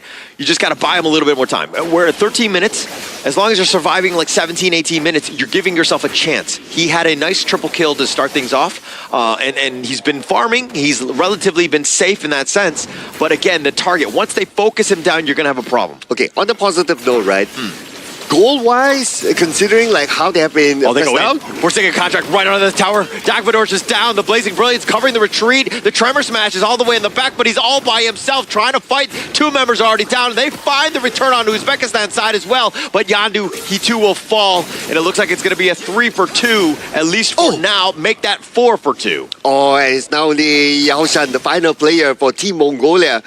The minions are marching down the mid lane and the tower will be taken out easily by Team Uzbekistan. They should be able to get the second one, but looks like they're gonna chill for now because they know that they don't have two players together with them. But again, the Forsaken contract, very well done by Akbar. Even though he's underneath the tower, he's not afraid of going in and starting fights for his team. And the team understands when to follow up as well. This is the communication that Team Uzbekistan has in these sort of fights. They were able to kind of just work around Batuzi, right? Like the way that he was going in, Farouk was able to kind of snipe him out, making sure that he was doing, once he goes down, you're mitigating so much of the damage that they could potentially throw on you. So Farouk understanding target priority here, and now it looks like the Tremor Smash only on the one, finding Farouk. He's just trying to dash away, does get on back, and now Akbar has shown. Soaring Green Dragon not able to connect, but they get the Forsaken contract. Dagvadorj down again. Yes, right at this moment, as long as Akbar has his teammates around him, he can catch anyone. He can catch Davadosh, he can catch Yao Shan, can catch Bud Garel, no issue. As tanky as they are, they cannot hold this amount of damage output by Uzbekistan. So they need to be I don't know. They need to wait for that to be used somehow onto a target, and then they try to counter engage. That's the best that Team Mongolia can do. Yeah, and Mongolia, they need, if they find Imagine and Ismobek, those are the two guys, right? Finding them across the map somehow, getting some sort of angle. Best case scenario, back roll if he's able to get that Tremor Smash, and then you have Yavalan on top of that with those Storm Strikes where you're doing a little wombo combo. It looks like Mahmoud, not the greatest of targets. The Tremor Smash, they're going to try to commit for this back roll. That might have been a little too much. He needs to get on back to safety. He's trying to run, and these impacts are going to do a little work. The Forsaken contract, and Yavalan is down. Oh, well, the tower got Akbar though, so that's a little bit of a trade-off for the teams. But Akbar, he has done his job. Forsaken contract goes in, gets one player, that's it. That's all he needs to do. And now the rest will be done by his teammates, and they will focus onto the top instead. Yeah, do a little bit of work here. I mean, Akbar, you'll be happy with that, right? Because now with 4-on-4, you have even more space to potentially kind of take some of these towers down. So you're kind of opening up the map a bit. And I mean, you're going to be happy trading away your roam for a clash here. And this time, Uzbekistan, okay, they could be in a hurry, but they have to be careful there not to overexpend themselves. But look at the damage absorbed by Batgarel while the tower was down. Yeah, so Batgarel was trying to go for the players, but the biggest piece was the Vanguard, right? You got to just clear the Vanguard as quickly as possible. It didn't seem like Mongolia were on the same page there. Yeah, it feels like, okay, do we want to clear? Do we want to focus on taking down someone? Not too sure. But I can totally understand what they're going through here, right? It's that if you're pressed, if you are pushed to the corner like how they were, then it gets kind of difficult to decide on one decision. Decisions need to be made like split second, and they can change just like that. Yeah, and now Uzbekistan on the prowl, looking to end. They decide to just go in, a little bit of work here. Akbar searching for his prey. You could see him looking to go. Who does he go for? Not able to find a right target at this point. Plus, they don't have minions to continue this push. Oh, everybody's just afraid of Akbar right now. Like, the moment they know that they step out, Akbar will go in for second contract. One person gets taken down, the rest will follow up from there. And that's why they cannot engage onto Akbar right now. Yeah, and you know that, now they're going to use it. They find Batgarel. That's going to open things up. And the Fever Barrage on the back, but he's going to be picked off. They have enough to take him down. Yandu was fall as well. They've got the Razor Cavalry with these heroic charges, just bashing them around. They will take him down left and right, and Jack Vidorch will go down as well. And it looks like Uzbekistan, off of the ace, will take game number 2, and they will sweep Mongolia out of the Asia Games qualifier here. Through that sweep itself, Uzbekistan do also aim their rights going into the last chance stage. We'll have to check the scoring between Uzbekistan and Pakistan later on, but this is where Mongolia's road meets the end. This is their final game that they'll be playing here at the Asia Games Esports Qualifiers for Honor of Kings. Yes, thank you so much to Team Mongolia, but what a game that was for the debut of Dong Huang. And because Dong Huang is his first debut here in this tournament, right? So maybe some of the teams will be looking at it as like, maybe we can kind of use the Dong Huang in the future, because there have been a lot of Lianpo picks that a lot of teams not able to counter. I mean, for me, I whenever I see the Dong Huan like running at me, and he's like, you know that the Forsaken contract is coming. It's like, I'm not signing that. I'm gonna run for safety. No, come I don't want back, to deal with sign the papers. No, I'm not. I'm gonna run for the hills, so to speak. But the way that Akbar was able to play that, he was so threatening. Sometimes he didn't even use it, but people would be pushed off, and that creates more space for your team to find different angles and to take some of those outside towers. And it's about a numbers game here coming in for the side of Team Mongolia, where Forsaken contract connects on towards the side of one of their front lines, but the remaining members just wasn't ready to actually respond immediately to those team fights. So going in for Mongolia in towards future games, maybe it's about the cohesion, moving as 5, moving as a frontline unit. But we gotta give them props. Batuzi had an amazing game on the Marco Polo here. Early triple strikes, mid-game pickoffs, and then going in for the backline for the takedowns. He played a pretty good Marco Polo, I would say. Yeah, I agree on Batuzi having a good game with the Marco Polo, right? Like, he still held on to his, although he was like very pressured at the bottom lane and all that, right? But imagine if we removed the Dong Huang from the equation. Yeah. Batuzi would have been like, let's go, right? Let's go, yeah. Yeah, because he would have the support from his team, and then he can goes in and does his thing, right? But yeah, the Dong Huang was their bane. Yeah, and also, like, in terms of just execution, though, I mean, like, you're thinking Batgarel with that Tremor Smash. If he is able to time that properly, right when the Fever Barrage is coming in, you have, like, such a disastrous way to just take over that team fight. Right? And then it seemed like they were a little out of sync. Like, one was going at once, and then the Fever Barrage would be late, and then they would focus in and take down Batgarel. Like, it wasn't, like, perfect on this one. I want to be fair to them, right? Because if you're the Marco Polo, right, and you've seen the Dong Huang does what the Dong Huang did a couple of times, right? You also self-doubt. Like, okay, if you go in with the Tremor Stash, can you Tremor Smash, right? Yeah. And then, like, would it be worthwhile for me to follow up, or should I wait for that to end before I come in? So that's why there was some disparity there. Also because of what the opponents could do. It's about timing, right? If everybody went in at the same time, one of the front lines coming in for the side of Team Mongolia took the Forsaken contract, then maybe there's going to be more targets for Mongolia to actually be venturing into those teamfights, giving Batuzi more of an aggressive approach on that aggressive Fever Barrage. But it's just like what Holler mentioned, right? The discrepancy on the follow-up is like left one like early 5 seconds, right one late 5 seconds, so on and so off. Yeah, and if we're looking at Dagvador's KDA, I mean, he's 0.69. Other than that being a nice number, I think that he was constantly focused. You know, like every single time, like the Forsaken contract, the Angela, the Chaos Cinder, that burst, that 1-2 combination really made him mortal. He was not able to kind of find those backlines and to get on top of some of those squishies. Yeah, item-wise, yeah, it's pretty decent, but then again, the gap is just too far for him to really tank. That's why we didn't really see him being that effective of a tank inside of this game, right? But there's also the Blazing Brilliance that cut through all the tankiness of either the Kaiser or even the Byron as well. So it was a very difficult game for them to tank. It's a very good 1-2 combo, right? I would say that every single one of the Forsaken contract coming in from Akbar minimally forces a common skill flash coming in from Team Mongolia. If not, it will always break through one of the key targets. And this is the post-game damage output.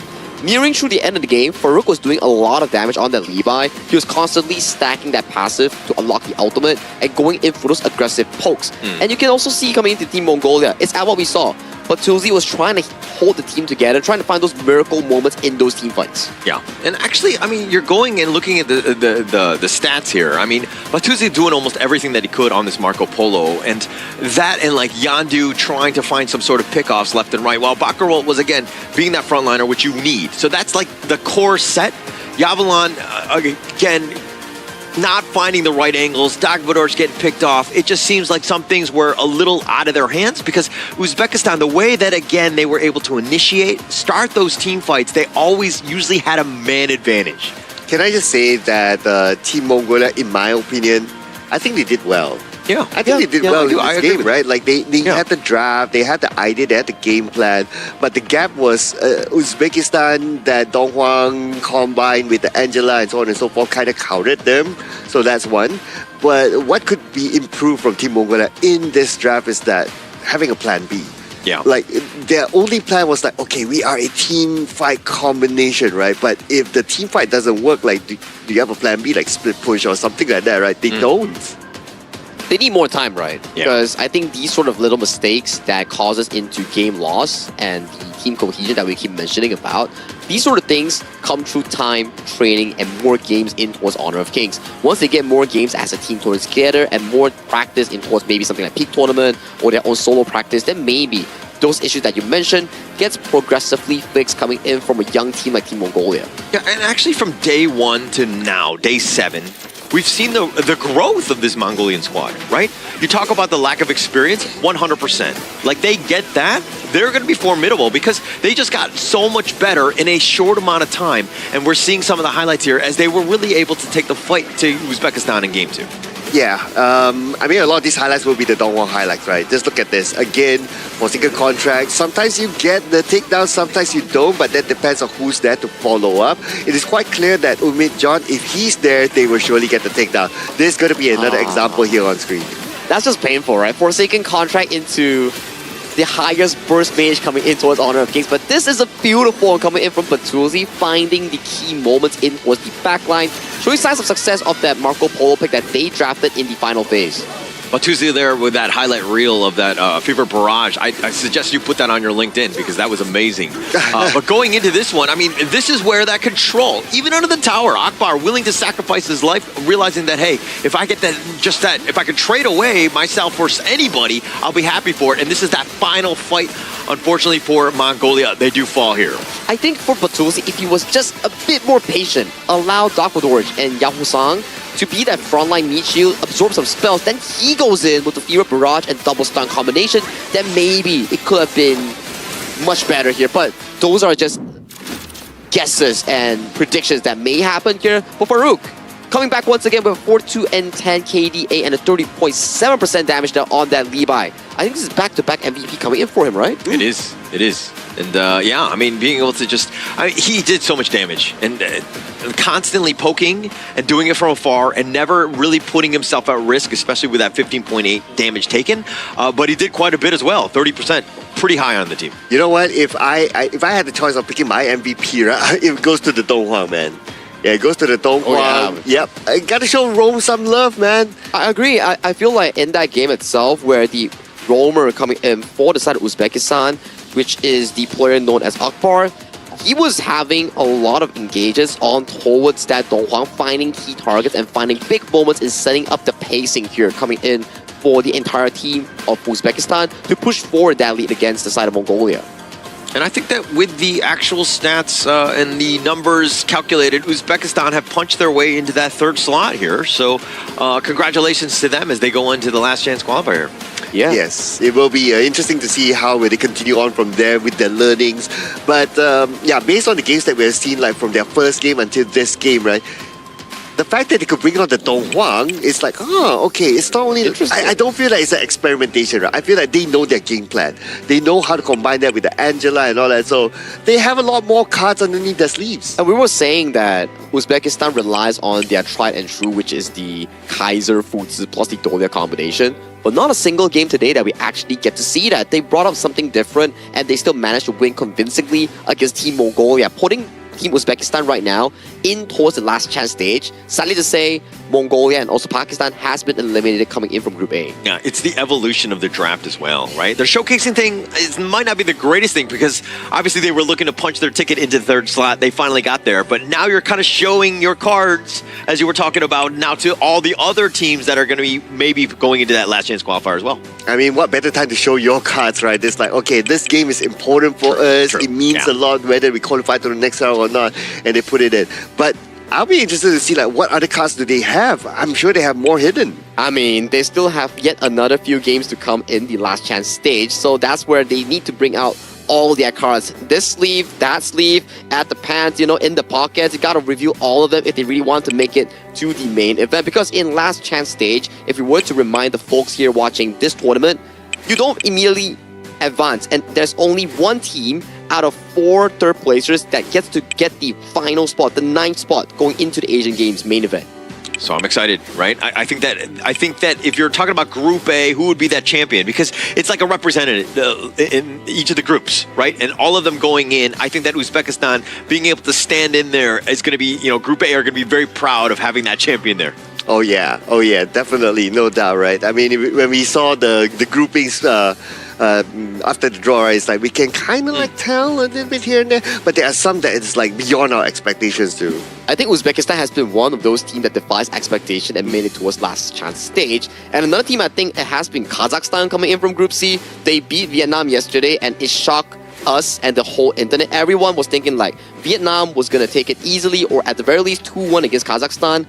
But the way that they did it, convincingly and in their own playstyle of team fights and jungle assassins way, these are the things that we want to see moving forward in the final few days of our Asian Games qualifiers. And that's why it's been exciting, right? Seeing some of these teams, they're a little bit of an upset. Like some of these teams, we don't know as much. But now that we've seen them on the stage, it's been impressive. And they've been able to kind of control things and to take over, right? I want to see some great games, and that some of these teams have really stepped up to kind of answer that call. Yeah, Uzbekistan, that message is for you, okay? Yeah.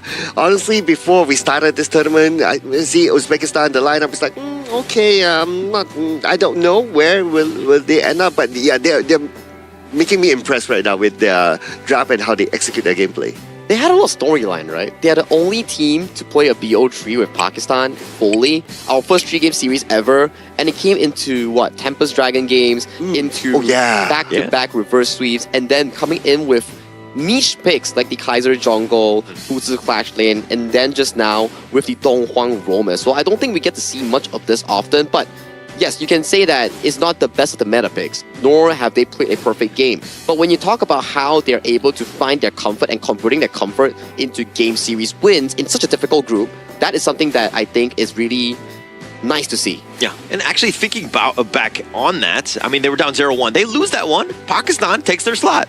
They would have been eliminated, right? So like all of the little baby steps, all the good decisions, all of the little wins, just to give themselves a chance was just enough to get them into that third slot. Hey, I want to ride on the point that you mentioned about, it's not meta picks and all that, right?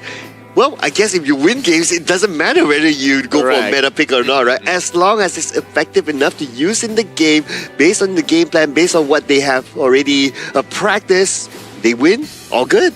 All good. I mean, as long as you win, that's the clean slate answer. You can be picking 100 meta heroes, and if you don't deliver a win, it doesn't matter here. But congratulations once again for Uzbekistan for making it to the last chance stage here. Their road doesn't end as they will be facing off against Group B's third place and then going into the final moments to find whether they can actually make it to the official event of the main qualifiers. All right, going into this one though, who had it on their bingo card where Uzbekistan was going to be third place in this group? Not me. Hopefully Not me, definitely not me. Not me. Right, well, okay, would you think it was Pakistan or Mongolia? Like, what were your, like, between the three? I mean, we know what we know now, but, like, going in, I don't think I had, I think I would have probably put Pakistan there. Yeah, likewise. Likewise, I think, yeah. I think I only predicted the first and second one because it was kind of obvious coming from the day. Yeah, it was a gimme, right? Yeah, and then coming towards third place, maybe it was like a bit more close, but I didn't expect it to be this close. Yeah. Like, that one series against Pakistan coming in from Uzbekistan, that was the most important series that they actually played in this group itself. Okay. All right. No, because it's always interesting seeing, like, I wish we did a little bit of the predictions just to kind of see, and then we can make fun of that guy, to be honest. But, you know, I think that there's been a lot of surprises, even in not only in Group A, but throughout, right? Even the leaders that we're talking about. I'm happy to see some of these other regions really get some of that spotlight, if you will. Yeah, likewise as well. Likewise. I mean, not only in Group A, right? Like in other groups as well, there were a lot of surprises for us. Like, even I was talking backstage with some of the guys here as they were following the game, right? And they're like, oh, you know, this team or that team, they didn't expect this, they didn't expect it. They thought that this team would have been up there, but no, they're actually down there. Yeah, that's why this tournament is so fun to watch. You can't decide things before it actually plays out. So that's the beauty of mobile games or esports in general, because everybody has a shot. Because when you pick like 5 heroes each, it's always going to be depending on how you execute them as a team and how you control that mentality going in towards that play itself. But the interview is ready coming in for Team Uzbekistan, and we do want to congratulate them after that win. So let's check out with Mara, with Team Uzbekistan representative on the stage. So Mara, if you may, please lead the interview.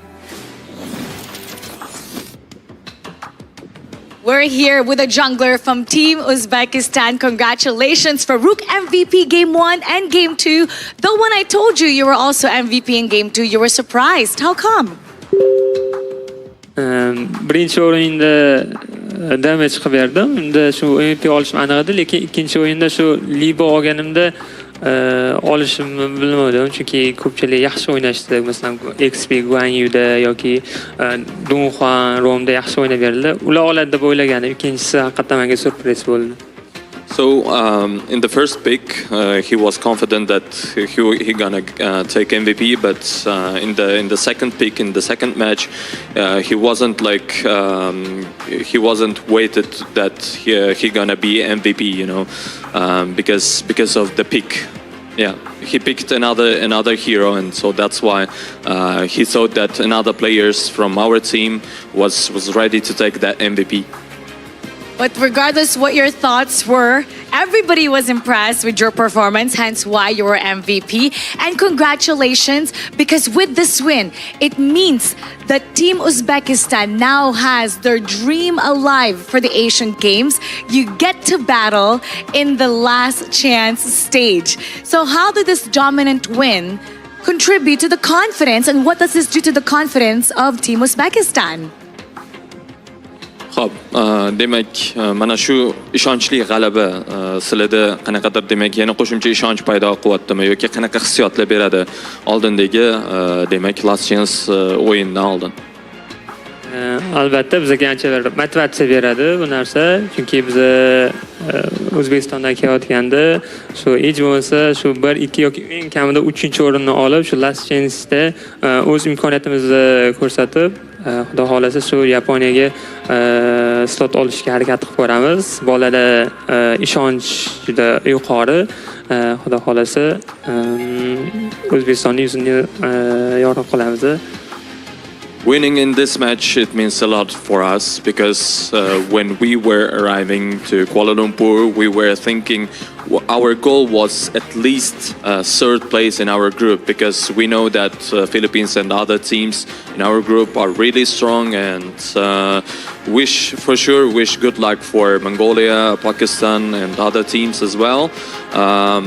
Yeah, like this. You had your eyes on third, you got it, but you know, there's 3 other regions in the other groups that have been watching today's match, specifically studying Team Uzbekistan. What would you like to say to your future opponents? Qolgan keyingi demak raqiblarimizga, bizni o'rganayotgan raqiblarga qanaqa fikrlar bor? Kutib turishsin, xudo xolasa surpriz qilamiz ularga. Wait us, you will be surprised. And what would you like to say to everybody that's watching from Uzbekistan? Invite them to support you for that last chance. O'zbekistondan kuzatib borayotgan muxlislarga qanaqa fikrlaringiz bor? Ularni demak jonli efirlarni ko'rishga taklif qilsangiz bo'ladi. O'zbekistonda bizlarni haqiqatan ko'pchilik kuzatyapti. Rahmat deb qolamiz bizni qo'llab-quvvatlaganlarga, mag'lubiyatda ham, yutganimizda ham. Xudo xolasa, last chance ham yutib, Yaponiyaga stot olishga harakat qilamiz. Rahmat aka. We hope that we're gonna get that last slot for Aichi Nagoya Games, Asian Games main stage, and for sure, thank you for everyone who's watching via live stream and supporting us. Keep doing it.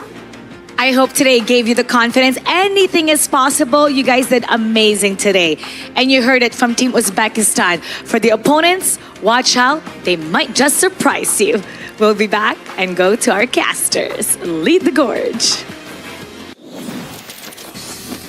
I don't think we have to wait for Farouk to surprise us because we have already been the surprise coming in towards that series itself and how they're able to qualify in towards the last chance stage. But that confidence is what I want to be seeing coming in from our players. Not really confidence. I'm thinking almost like the trash talk level. Everybody's been so humble. It's nice to kind of have a different angle on these things where you're kind of calling out some of their teams. Like, all right, let's go. Be prepared for us. Hey, but he's just speaking facts, right? Like when he says about like, you'll be surprised, right? I mean, the Donghuang pick. Nobody expected that. Yeah. And I personally am a fan of like, every time we call out, I want to see a new hero. I want to see how it's played out. And it's not only just a new hero just because, right? It's a new hero that works. Correct. And they have a game plan around it. And that's what I love to see. So Uzbekistan continue to put out more surprises because I love them. Yeah, we've been having a lot of tournament niche picks thus far, like the Yaria, like the Donghuang, and those had sufficient success, I would say. And the Donghuang today, definitely an eye-opener here when it was paired up with the Angela here. But talking about yet another interview, we have to invite the side of Team Mongolia to the stage to do their exit interview, as that was the last game that they will be playing in the Asian Games qualifiers. So Mara, please take it away.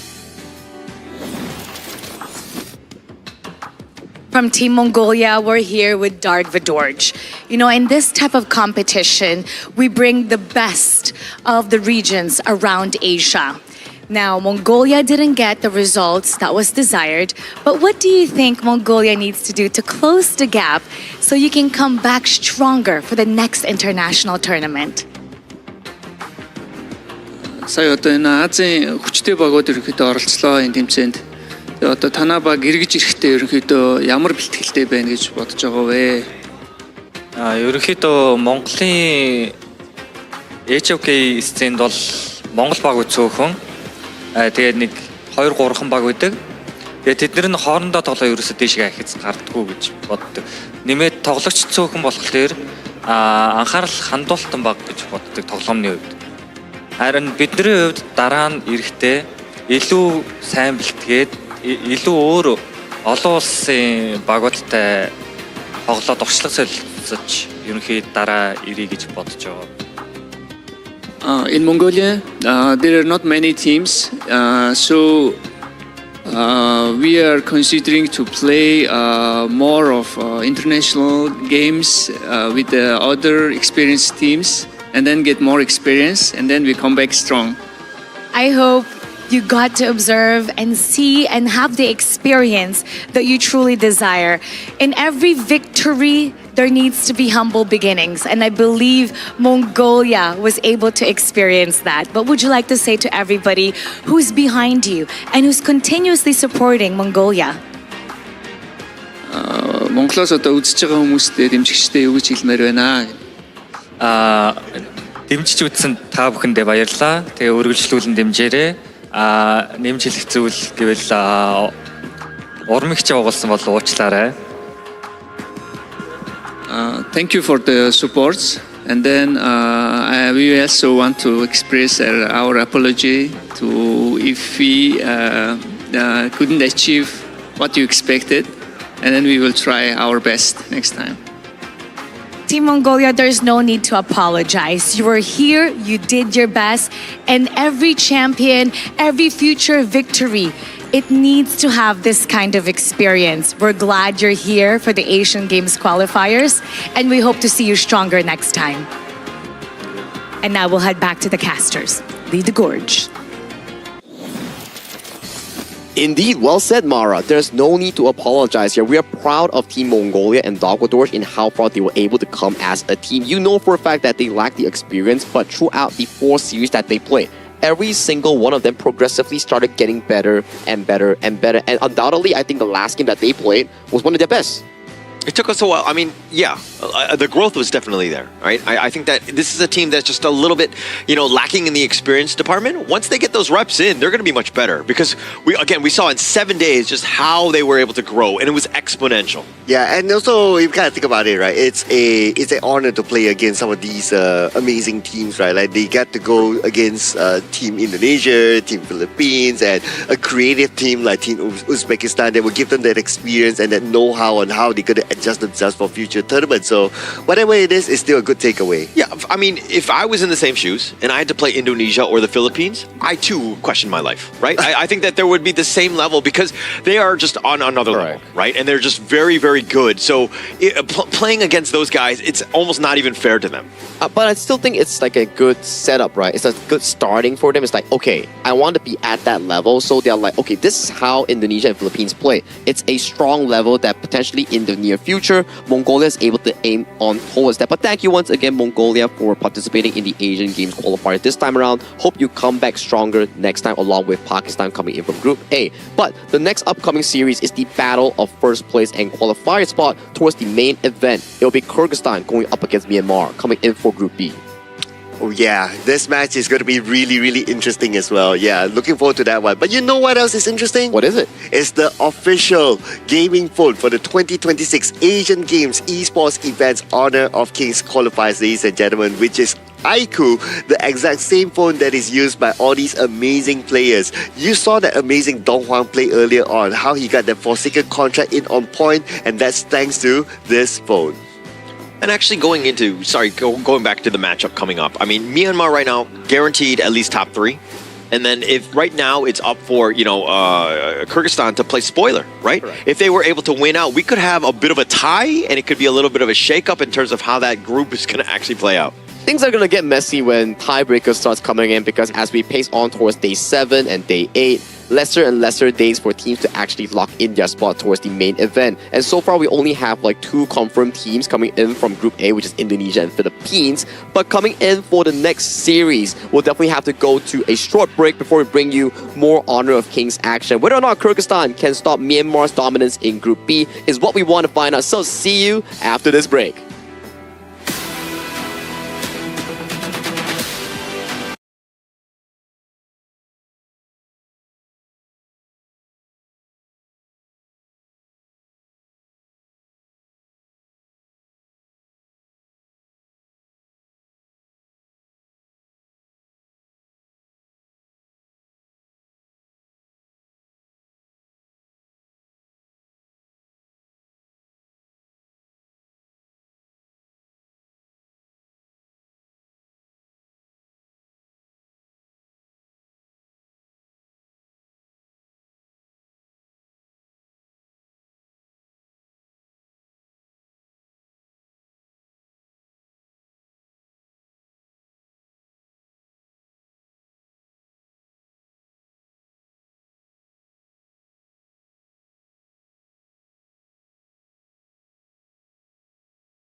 which of the two move on to the main event, which one plays in that third place last chance stage. And this one for me is really hard to tell, right? Because these two teams have been showing really good games here in our tournament so far. So it's going to be a tough one. It will be a tough one, right? In a sense where we do look over to how both of them play the game, it's really different. For the side of Myanmar, it's more relying on towards the side of Ant to get those early game objectives. The team plays around its aggressive jungle choices and then they build the lead apart. For the side of Kyrgyzstan, it's more towards the side of Azad's late game potential on that farm lane and making sure that he gets his signature picks and he scales into the late game. Not forgetting as well, the assassin picks coming in from the side of Marlon and also Marapat. Those has been pretty eye-catching as well throughout the tournament. Yeah, and actually, I like it how you rightly pointed out Azad. He's definitely been the guy in Kyrgyzstan. And most teams that have success generally limit him. They put pressure and they take away space so that he's not able to farm. I mean, Dastan has also been the guy as well. So he's kind of stepped up when they need to. But again, those are the two you focus on. And the best part is that those two players that you highlighted, right? Azad as well as Ian, they're both very young players. Correct. They're both like 16, right? Yeah. So this is like the battle of like who's the better youth player here. I mean, we always love some, young talent coming in towards Honor of Kings. It just shows that there's still more talents to be discovered coming in from different regions. And they've been showing us through the Asian Games qualifiers here that they have what it takes to be the next generation of stars in HOK Esports. Yeah, and going into this one, it's funny that you rightly point out that they're both 16, right? Which one is going to grow in terms of who's going to be? Why are you looking at me in terms of like whenever I talk age? I always think it's funny to see these guys because the prodigy, the way that they're able to play, and the level of calmness that they have when they do, right? Especially at that age, I was nowhere near that level. Yeah, but you know where else is everybody able to play, especially a new season? Where is that? Yeah, it's the new update here, ladies and gentlemen. The grand venture has begun. So a lot of new things are happening in there. That includes like you can trade stuff inside for skins. There's the new Dig It feature. There's the new hero called Devara. Man, so many good stuff in the new patch. I'm just like very intrigued with the graphic that's like on the lower third. Is that a Meowna Lisa spriteling paint or something? It's looking that way. It's looking that way, right? Yeah. Meowna Lisa, yeah. You're probably gonna dig it out, in the game itself. Like I've been playing a few games where the spriteling will occasionally dig out some treasure on the ground and give you like 10 to 15 gold plus like the paintings or like the things that you can sell on the consignment market to exchange for goods that Sir Cloud mentioned just now. But that's enough for the official server here. We're in the Asian Games version of 85 Heroes that we are referencing from Season 13 if I'm not mistaken. And the upcoming matchup featuring Kyrgyzstan and Myanmar. I think we had a bit of like discussion just now, right? Winner cements their spot. For Myanmar, it's about going undefeated. For Kyrgyzstan, it's about tying up the score and forcing that first and second place tiebreaker. I don't like to usually select the team going in, but I just want to choose Kyrgyzstan just because I want the chaos, right? The tiebreakers. I want them to just like to see exactly who's going to end up coming up on top. I want to see some tiebreaker games in this one. Yeah, I mean, so far we have not cemented any tiebreakers yet, right? So let's see this one because the Kyrgyzstan is a team that potentially can do that, right? So yeah, I look forward to it. I mean, ever since yesterday, what happened with Kazakhstan and Vietnam, like all things are not fixed and everything can have a solution if you work hard towards it. But if we want to welcome this exact matchup between Myanmar and also Kyrgyzstan, let's hop into a teaser video introducing the team roster coming in for both teams for this expected matchup here. So let's go.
The path is right in front of them.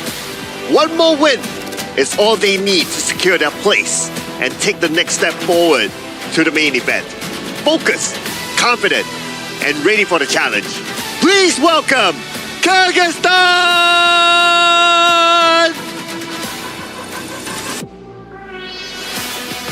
Nobody has been able to stop them so far. Another victory today would cement their dominance over Group B, sending a powerful message to every team in the tournament.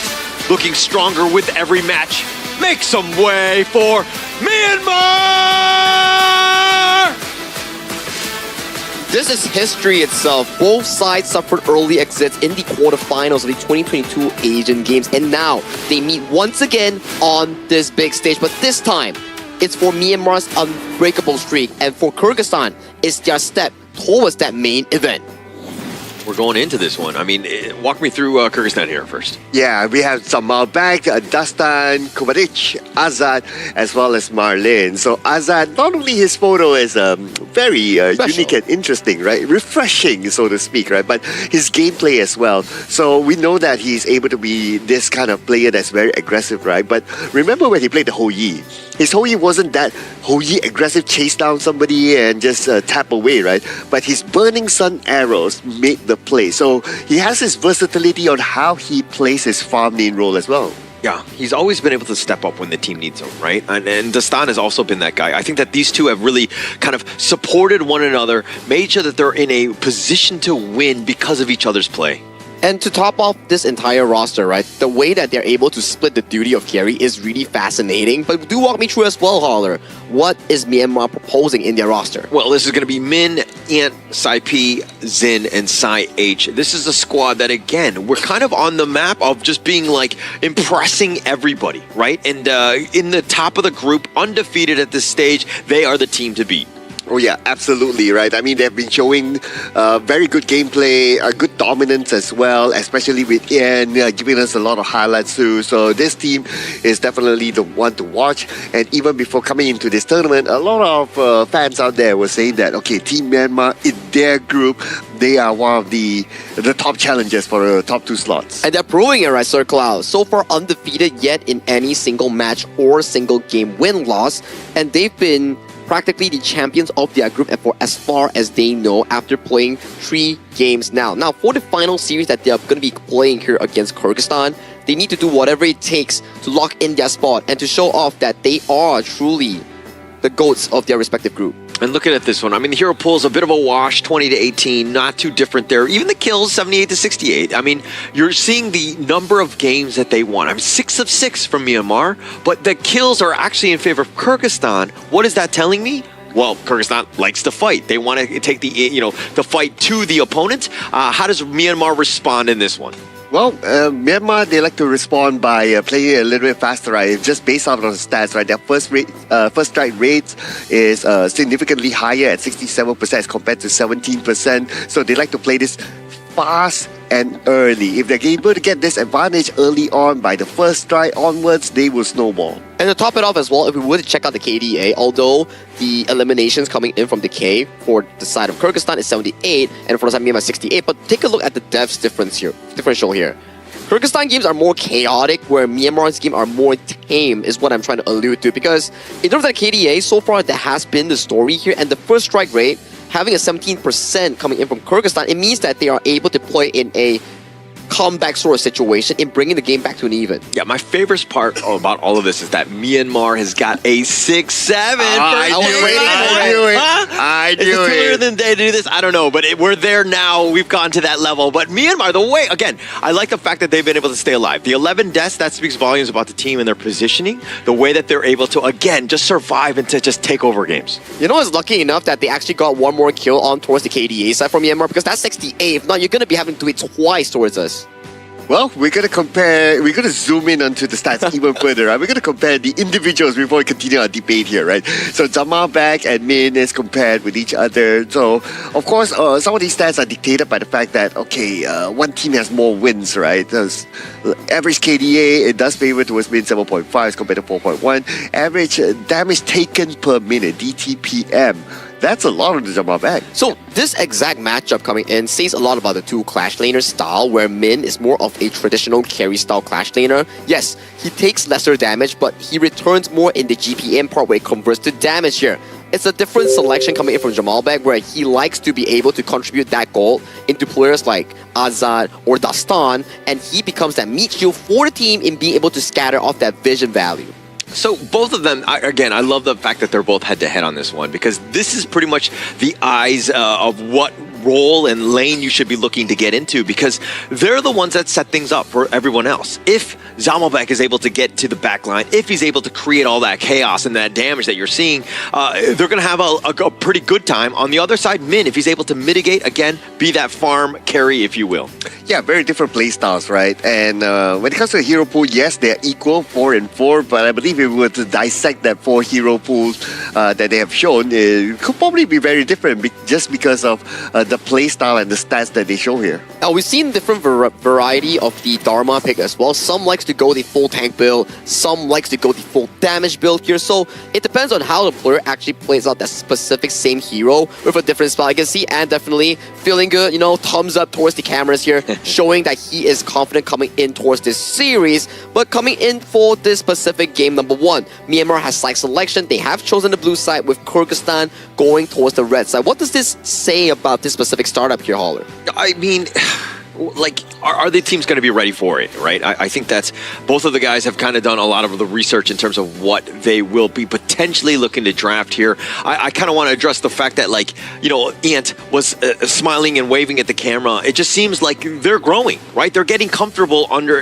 in the spotlight. And, you know, on the other side, Azad is also kind of taking the limelight as well to kind of just take advantage of the situation, right? And to be able to truly shine and to be like, hey, I'm out there. This is that confidence. And going into this game, we're going to see nothing but those guys go head to head. Hey, if you're a clean group game so far, you have to be confident, right? Oh, yeah, but let's see what sort of confident draft will they put onto the table here. Will we see something new? But we're going to see the Guan Yu that is either heavily contested or heavily banned here in this tournament being picked up by Myanmar. One of the highest pick ban rates, I would say. It's always there. As long as it's available, it will be locked in or banned away, as you mentioned there. Kyrgyzstan, however, towards the Xiao Jiao here, will be taking the Zhang Fei as well. Very similar towards their style of playing defensive team fights, where they like to be having the options per se here. Now for Myanmar, do they go for Ant's Ukyu Tachibana here? It's still widely open here. They do go for it. This is starting to look like a very strong early to mid-game team fight and skirmish competition coming in from the side of Myanmar. Yeah.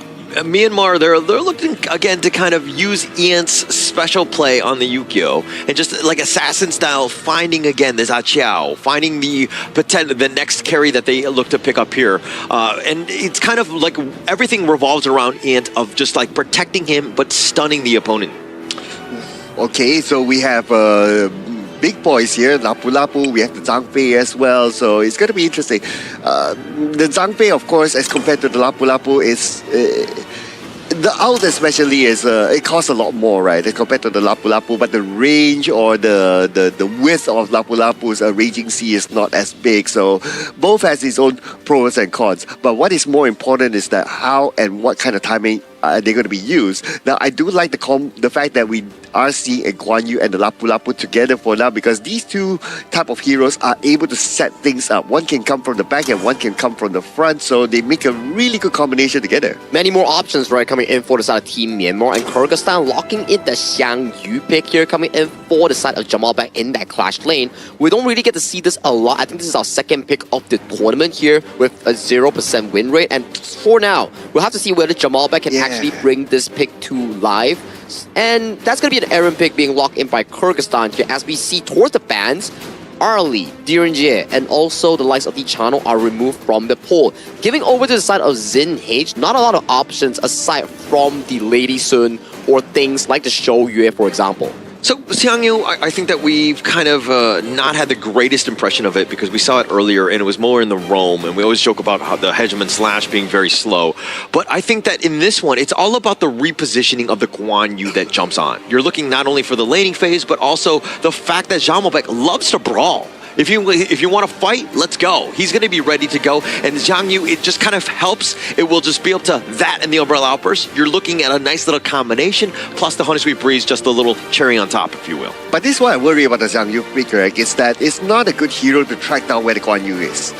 Guan Yu is way faster. The moment he leaves his lane, it's like, oh, Zhang Yu won't be able to catch. And if you don't know the position of the Guan Yu, when it comes to team fights, right, then you won't have that where is it going to come from, the awareness, and you're prepared for it. So I'm kind of worried about the Zhang Yu pick, though. I am worried as well here, Sir Cloud, especially like you rightfully mentioned out. Heroes like the Aaron and Xiao Qiao, they don't really have lots of crowd control nor mobility to actually counteract against the side of the Guan Yu that has been locked in by Min here. So the roamer and clash laner's duty coming in from Kyrgyzstan will be so detrimentally important in making sure that these two carries coming from Kyrgyzstan has the room to actually do damage. But let's hop on into game one of this important series between Myanmar, the undefeated in Group B, and Kyrgyzstan, looking to find their spot in towards the main event. And this is going to be it, right? I think that, Kyrgyzstan, are they able to kind of find a way to stop the undefeated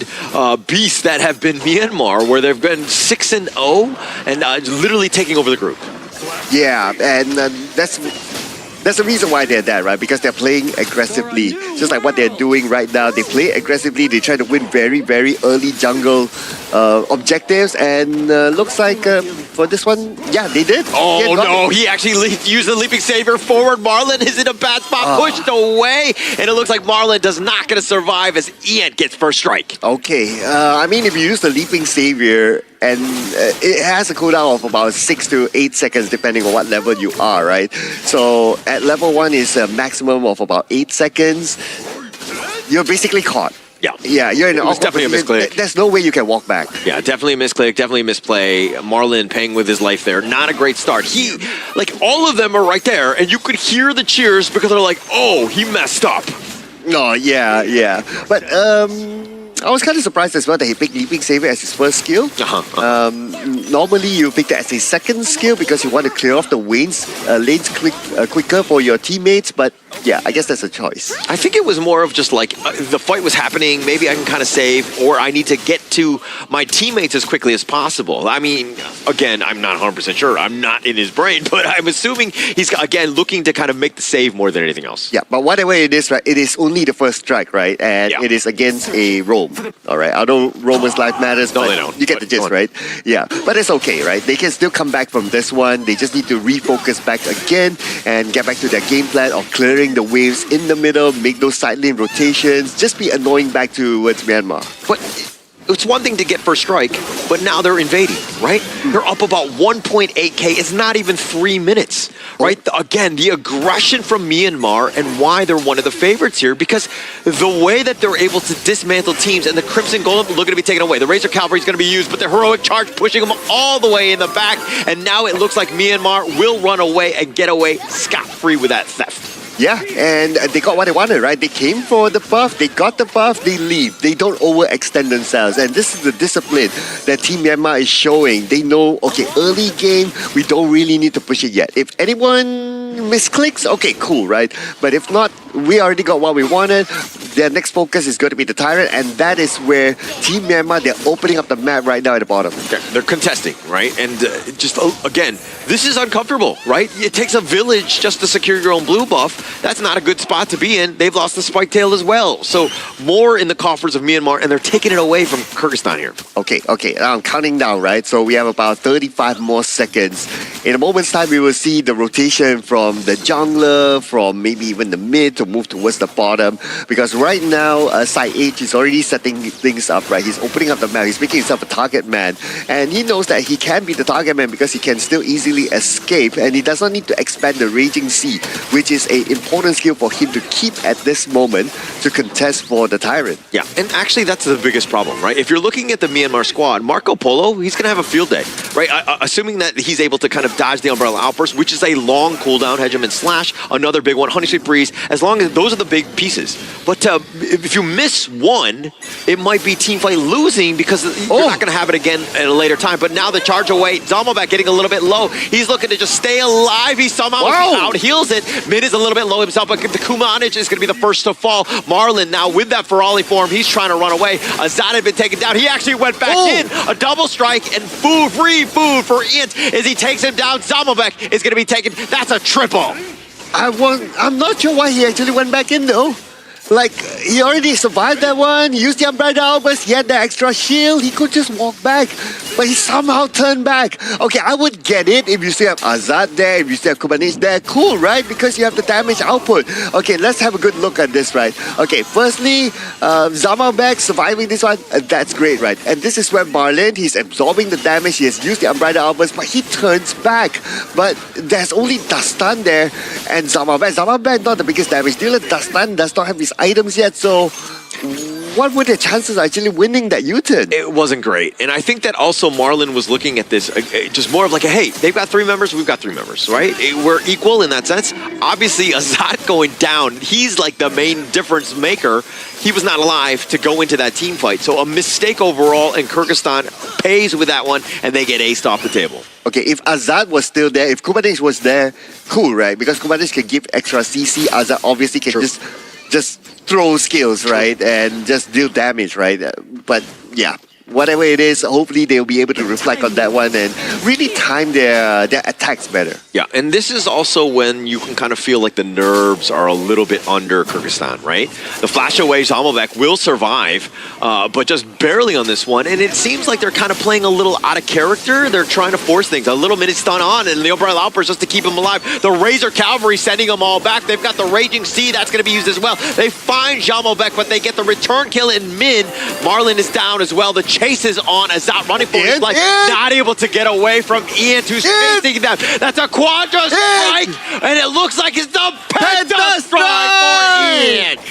What a Penta Strike by Ian. He just went in and in and in and in, and he got all of them. This is Team Myanmar believing in their Wonder Kid. Wonder Kid, the Wonder Play, the way that he's able to get on top. Again, little bit of, Kyrgyzstan was running for their lives, but the way Ian was just able to constantly chase him on this Yu-Gi-Oh! Okay, just look at this again, right? So first they isolate these 2 players behind. They take down Zamalbek, 1 tank down. They take down Marlon, 2nd tank down.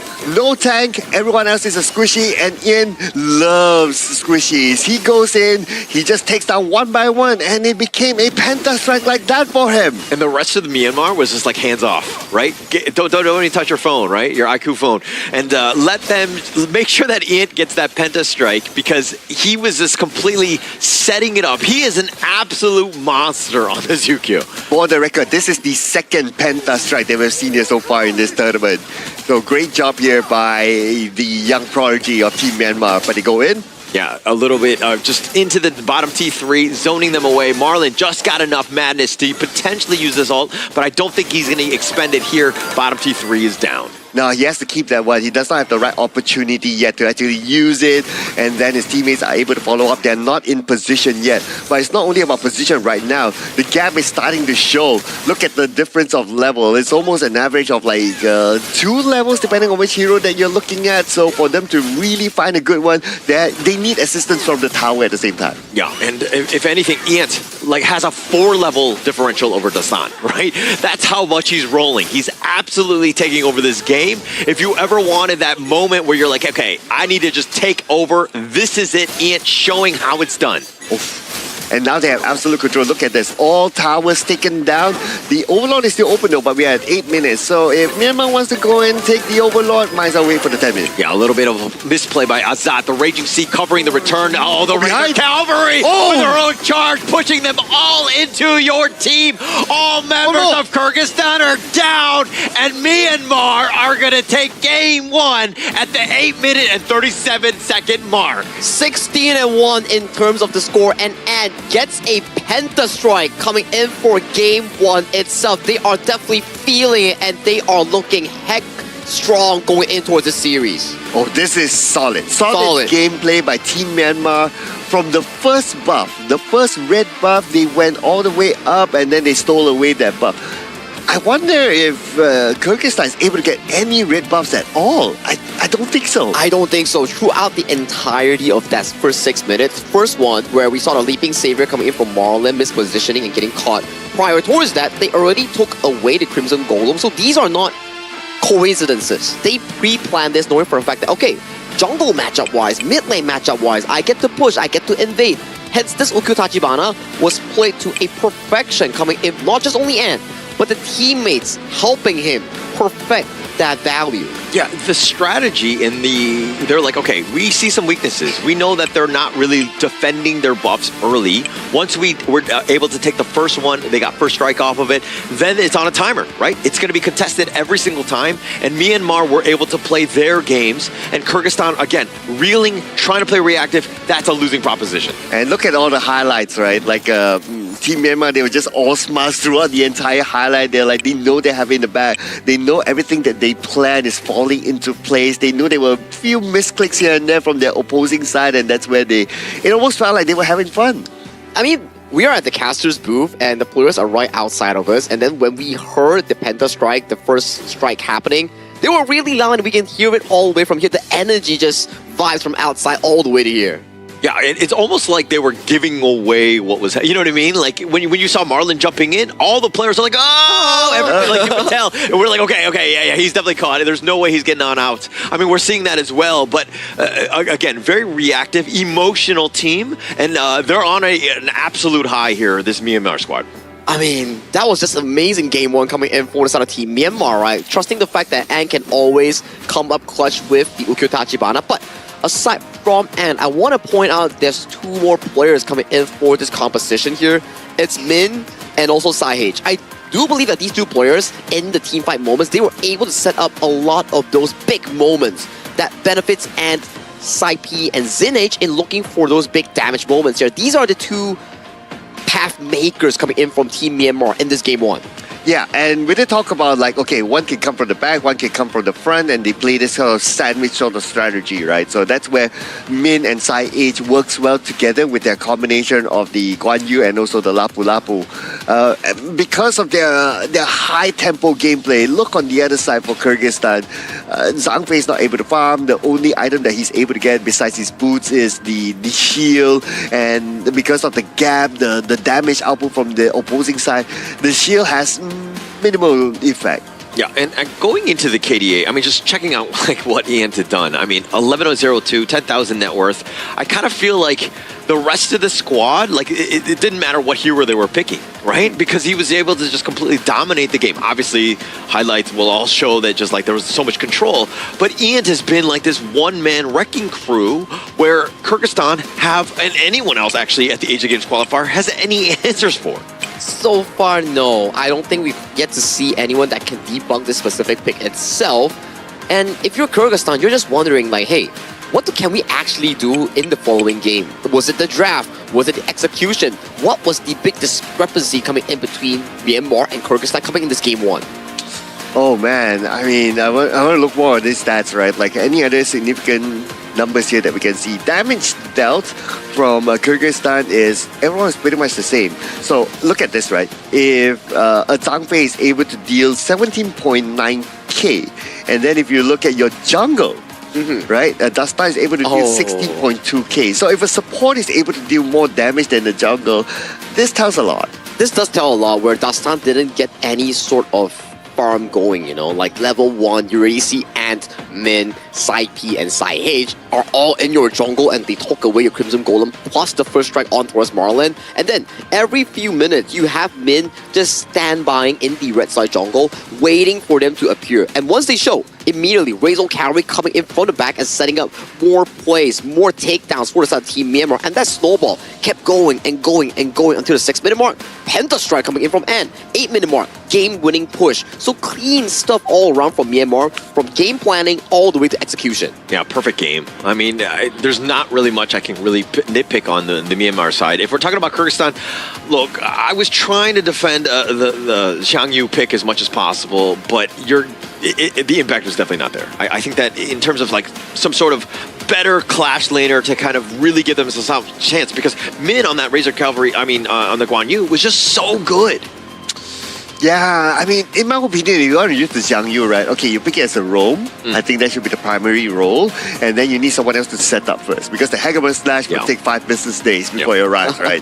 So you need someone else to set it up. And then the Hegemon Slash follows up. I think there'll be an ideal situation if you want to go for the Jiangyu. Good point, right? And let's check out the gold lead here. This is one of the strongest gold lead we've seen in a while, where in 8 minutes, that's a 15.4 thousand goal lead going over to the side of Team Myanmar. They didn't allow a single turret to be taken down from the side of Kyrgyzstan, and they had no objectives as well. It was just steamroll from minute 1 until 8 minutes 35 seconds for a complete dominant performance. Perfect game. I mean, it could not have been any better, right? And you were talking about, like, how would Myanmar be able to take down Kyrgyzstan? Well, boom, there you go. Let's just ride on the backs of Iant, let him carry us to victory, put our team in a great spot to just set him up, and Myanmar with this gold graph just showing you exactly, hey, they were in full control here. Yeah, if only there was a stat for the red buff, right? Oh, yeah. I guess we would see that Team Myanmar taking all the red buffs from the Kyrgyzstan side. I think with the coming highlights circle, we can actually count how many red buffs that they actually took away from the side of Kyrgyzstan. This is the number 1. That's Okay. 1. So Ant and the team actually planned for this. They pushed up the waves and immediately assist the play going in for this specifically. And this is the second one coming in at 4th minute mark, where this was a team fight that actually broke through, where Min set up a beautiful one for his team and got out safely here. And then Ant comes in, picks up a triple strike to start off that gold lead that we were talking about here, given so much advantage at the 4th minute mark, almost a 5,000 gold lead in favor for the side of Team Myanmar, and this was the pentakill. Yeah, this is the moment, right? And everything, it was already in their favor, but they were constantly looking to brawl. And Kyrgyzstan, to their detriment, sometimes you don't want to fight. You got to play a little bit more passive. And when Iant is able to make plays like that, jump in, you're like, okay, I'm going to try to save my teammate. You're just going to get rolled like there. And congratulations again to Iant on that penta. Oh, that was so beautiful to watch again. Thanks so much for the slow-mo as well. And this was the final moment. Wow. If you have a Guan Yu behind you, you're bound to get pushed like that. Yeah, that's the problem that we talk about, right? When the Zhang Fei uses the Unbridled Outburst and Jamal back on this Xiangyu isn't able to defend the team, it allows for so much room for Min to set up for the MVP performance coming in from Ant on this Ukiyo Tachi Bana here. 11-0-2. That was just an 8 minutes game. Hold on, like what you say, right? If you want to be the MVP, you have to do the number 1 pose. Yeah, number 1, Yeah. or I've noticed the shush. The shush. The shush. Because Those two are technically like... there's a 1 too. Yeah. Yeah. Yeah, so number 1, I mean, again, this guy, Wonder Kid, 16 years old, first time on the plane, and he's here. He's not only like, his team is not only like at the top right now, but he's also that number 1 MVP, man. A number 1 MVP. And like just being able to shine on the stage, like, hey, I don't know if he's on a team, but hey, maybe you want to reach out to him as well, because he clearly carry you to victory, and this is exactly what you're wanting from the jungle role, right? Somebody who's able to take over games, completely take the pressure off everybody else. As long as people are there and able to do the number 1, I think that he's definitely the guy for you. And also, we have a number 1 sponsor coming in for this specific event. It's actually the Petaling Giant Marriott Hotel, our official venue and hotel sponsor coming in for the 2026 Asian Games Esports Qualifiers for Honor of Kings. Thank you so much to Petaling Giant Marriott Hotel for sponsoring our event. Yeah, hold on, I hope you have changed your profile picture, because the last time you said that your profile picture was 5, right? 5? Yeah. You said that your profile picture was 5. That's why you're never number 1. Yeah, well, because I had to take that one down because I'm trying to manifest better, ratings, hopefully, Oh, okay. and to be that MVP. Maybe I need to start doing the 1 as well. Yeah. I've been doing like the finger gun thing with. That's 2. technically it's That's like a 2. 1. That's 2. Is it 2? 1. You put 1 down. That's Put 1 down. 11. 1 plus 1. Okay. All right. Yeah, I see what I'm doing wrong. No wonder. Yeah, that's why. You need to do this, then you get your MVP poster. And talking about 1 as well, right? That 1 win coming in for the side of Team Myanmar solidifies their space in towards the side of Group B, where they are like qualified for the main event, and there will be no tie break. If anything, they need to be like, okay, let's find out where Ant is. Let's try to invade, maybe take away some of his farm because you got to stop the snowball somehow. Yeah, that game one never happened, right? All those misclicks never happened and all that. Well, they have the opportunity to select first because Kyrgyzstan will be on the blue side and Team Myanmar will be on the red side, so they'll be able to respond. Now, Ukyo Tachibana, should this be given the respect ban? It has to be banned. I feel like as of this point, Ant has showed too many times alongside Team Myanmar that they could actually pilot this hero to a high extent. And a bit of a trivia as well. Kyrgyzstan and Team Myanmar are the only two teams to have each a jungler having a pentastrike on both sides.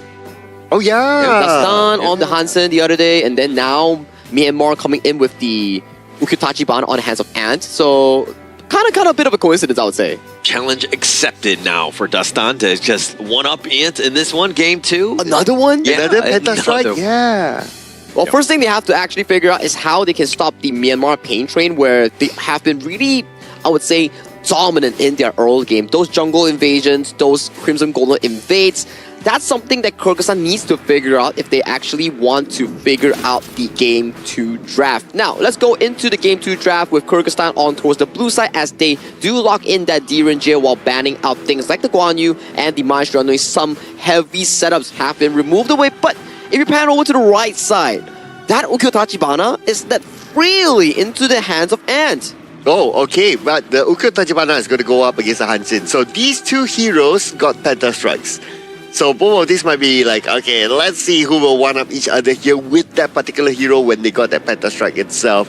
But Aaron this time will be moved over to Myanmar though. I would say that it's still pretty okay. You just need a good tank in front to kind of soak things up for Aaron. All right, I really don't like the fact that Kyrgyzstan didn't ban out the Yukio. I think that, I mean, the Mai has impact, but let somebody else carry, right? Target Ant as much as possible. Take away clearly his comfort hero. He'll pick it into anything. So if you're able to kind of target that one out, maybe he plays something that he's not S tier on, and he's like S minus tier on these other heroes, but at least you're giving yourself a little bit of a chance. I think it makes sense, right? As of this point, if you don't have an answer to a specific pick, for now, there's no harm or shame in actually banning the hero because that's what bans are for. You can't handle it, you gotta remove it from the draft itself. And talking about draft, Fatih has been locked in by Myanmar. They proceed to ban away things like the Dharma and Byron. They don't want to handle against that, while Kyrgyzstan removing picks like the Garuda and also Lianpo. This does signify that Myanmar can still pick up the things that are lesser on the tank side because tanks has been removed from the pool. Maybe something like Mozi, something like a Liang per se, or even venturing into another path of the Donghuang again. Ooh, okay, yeah, the Donghuan. Would that be interesting though? Yeah, the Hanjin likes to get into your face, right? So having the Donghuan does make sense. So that could be one. Any other options? The options are actually very thin here.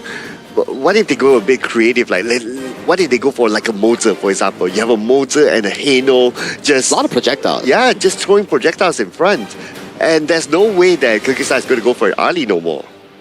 Yeah, that seems to be the case, right? As of now, we can see there are a few picks left coming in for Kyrgyzstan. Need a clash lane, something to equalize out that top side. That's going to be the Xiao Xiao locked in and also a Charlotte here. Comfortable picks thus far coming in from Kyrgyzstan. This is exactly what allowed them to win several games thus far in Group B. Just wondering, what is Myanmar going to lock in here? They don't really have a solid front line, so it's going to be the Mozi here. I like it. Very aggressive stuff in the jungle and roam synergy. One cannon blast and immediately Ant's going to jump on you with the Unleashed Sword and just going to be taken down flat. So for Kyrgyzstan, same thing like last game. How do you handle the early game? How do you defend the buffs away from the Ukutachibana? Yeah, and I think Myanmar are going to look to just kind of play very confidently, right? And the lineup that they have isn't about the wombo combos. It's about just winning the laning phase, getting an advantage, and then surgically removing your team, right? And they're not, again, looking for those big ults like the Raging Sea that you're seeing on the Kyrgyzstan style. And come these fights, it's going to be very fast. Again, Kyrgyzstan have to do a better job of the laning phase to give themselves a chance in this one. And if anybody's wondering, like, oh, you don't have a tank, who's going to open up the map and try to do jungle invasions like how they did before this? Well, you have the Mozer, and though Moses is not a natural tank, but every time he dashes, he gets a shield. And first you get mobility. Second, you get the slight amount of shield that allows you to survive even longer. But look at the pressure at the bottom lane here by Zid. Azad is not having a good time. Yeah, completely zoned away. This is a rough one, right? He might be losing some, and now it's under the tower, and it will eventually push. He wasn't even able to take the pheasant away. So a little bit of a rough start. He takes another shot from this Aaron Zin, and he is just like teetering on Cannon Blast. SIH. He's looking around. Oh, he's fishing. Azad was like, haha, I'm not there, but now he's going to be spotted here. And joke's on you. Yeah, but here comes Marlin. But yeah, it's more of like a distraction, right? But still the Cannon Blast is really, really annoying towards Azad. And Azad now with this level of health, he cannot move forward. He has no choice, but he needs to reset. Yeah, needs to reset or do the Walk of Shame, depending on how you look at it here, because that's going to get him out of the lane. He's only level 2. Zin H, this is a huge win. Now he's taking the Firehawk Phoenix for free. He's taking that away, and this bottom lane has just completely crumbled for Kyrgyzstan. Yeah, Azad needs more protection, and that's why the mid lane, Kobanic actually rotated towards the bottom to give him that extra boost there. Dastan is still clearing. They need to play this a little bit faster, in my opinion, right? Because if you play it late, then we know that the late game potential from Team Myanmar is kind of big. So Kyrgyzstan, with the fact that they have managed to still maintain this as a 50-50, start thinking about how they're going to get into the jungle. Yeah, a boar for boar, right? And Myanmar had kind of counter-moved based on what Dastan was doing, which was stealing their boars. So they got their the opposing teams. These are good calls, right? When you're not in position, Dastan was farming, Sai saw it, and he let Ian know that, hey, you got to go to their side. So the rotations setting themselves up for this 4-minute tyrant that's coming up. Okay, they were setting up. Looks like they were setting up at the bottom, but Sai H, not the easiest target to take down, especially when he dashes. He does have the extra shield, so he will be safe for now. Yeah, you got to protect that Hell Brush. If Moat's Sai H is able to just camp there, but now they're looking to dive in. They do a little bit of work, not enough damage to take down Zin H. The dash away, Dastan playing with fire, and he is on the very edge. Oh, that was a really close one for Dastan. He was taking damage from the tower, and with only one more shot, the tower would have taken him down, but he was very lucky there. Yeah, Jumblebeck, though, he's having to just watch his own jungle just get decimated and taken away from him. He's all by himself, and this is the clash lane at times. Sometimes you're completely outnumbered. Oh, okay, so looks like Kyrgyzstan, they're going for the blue buff. The range you see. Azad, a little bit low. He eats a scepter. He's getting kept careful, but Dastan running for his life, and he gets picked off. He's going to give him a first strike. Marlin trying to stay alive too, but he too will fall. It's a disaster for Kyrgyzstan. Okay, the one that started the buff was Marlin, so I wasn't sure it was that the best choice, but Ian now in the chase. Oh, Ian, you can't get away from him. But look at Sai H. He's got both of the buffs. He's just like, haha, I'm the jungler now. Oh, that Cannon Blast. That Cannon Blast was blocked by the minions. If the minions weren't there, they would have gotten another takedown. So it was combination was very, very lucky there. Lucky in that sense, definitely just being able to stay alive, and Azad just showing up. He's going to pop the legal immunity just to kind of get to those waves before they get taken down by that tower. But now this Tyrant being started by Myanmar, full control here. Oh, and now Tyrant taken. This means that Myanmar, they will continue to jungle invade right now. Look at this. They're not going to let go of the buff. Yeah, not able to. Marlin decided to go with the Raging Sea. That's a nice one on the backside, but what can they do? The Crimson Golem already stolen away.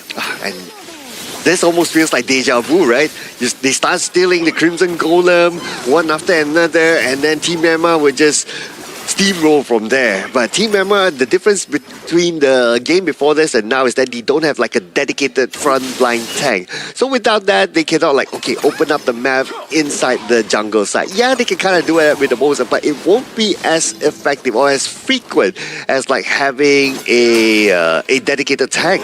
But Sir Cloud, have you ever experienced deja vu? I guess so. But Sir Cloud, have you ever experienced deja vu?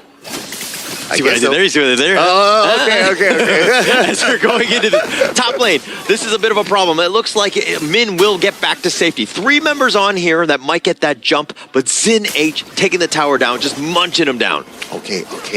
Right now they're looking at the bottom. Here you go. Dastan, he's stuck around. The box had been used just in case, but the bottom T1 will be traded away for Dastan's life. Oof. a bit of an overextension there at the bottom. The comms should have came like, okay, the rotation's happening because they kind of had information that there was movement from the middle to the bottom, but I'm not sure. I kind of feel that there's a bit of a disconnection there.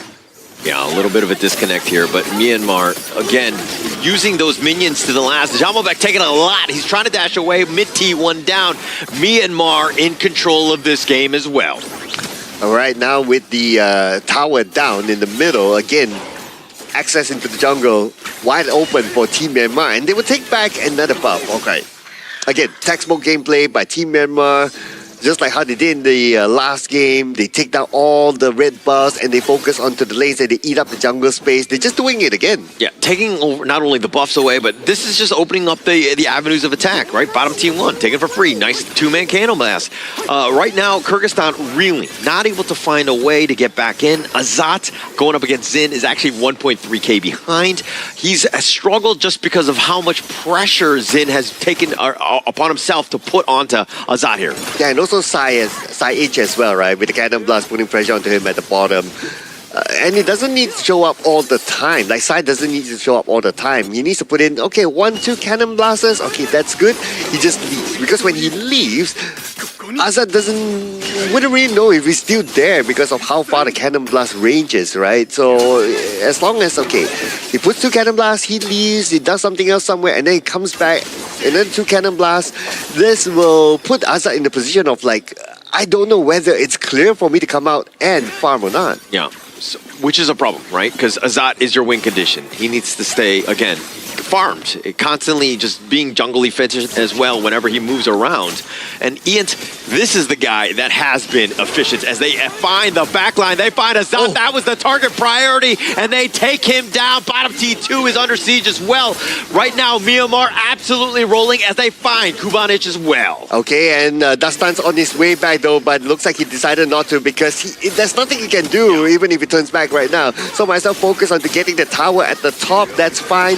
And now he's considering to come back because his teammates are going to be back on the gorge as well. Oh, Marlon, that charge forward, about Half-Life. I mean, he was looking to just clear the wave, but if anything, like Dastan, you were saying that, like, oh, he's in the top lane. He probably should have stayed there. He probably should look to trade that away, but now he's looking to go fire for the back line. Zamalbek is going to be picked off. Marlon is a little bit low himself. Azat just barely hanging on. He's going to use his heal, and Myanmar will take Zamalbek at least to the grave for now. How dare Team Myanmar? They had fun without Ian there. Ian was at the top. He was pushing. He was doing the dirty work of like, okay, you guys don't want to push out the lanes. Okay, I'll do it myself. And all of a sudden, you guys having fun. Oh man, but it's okay.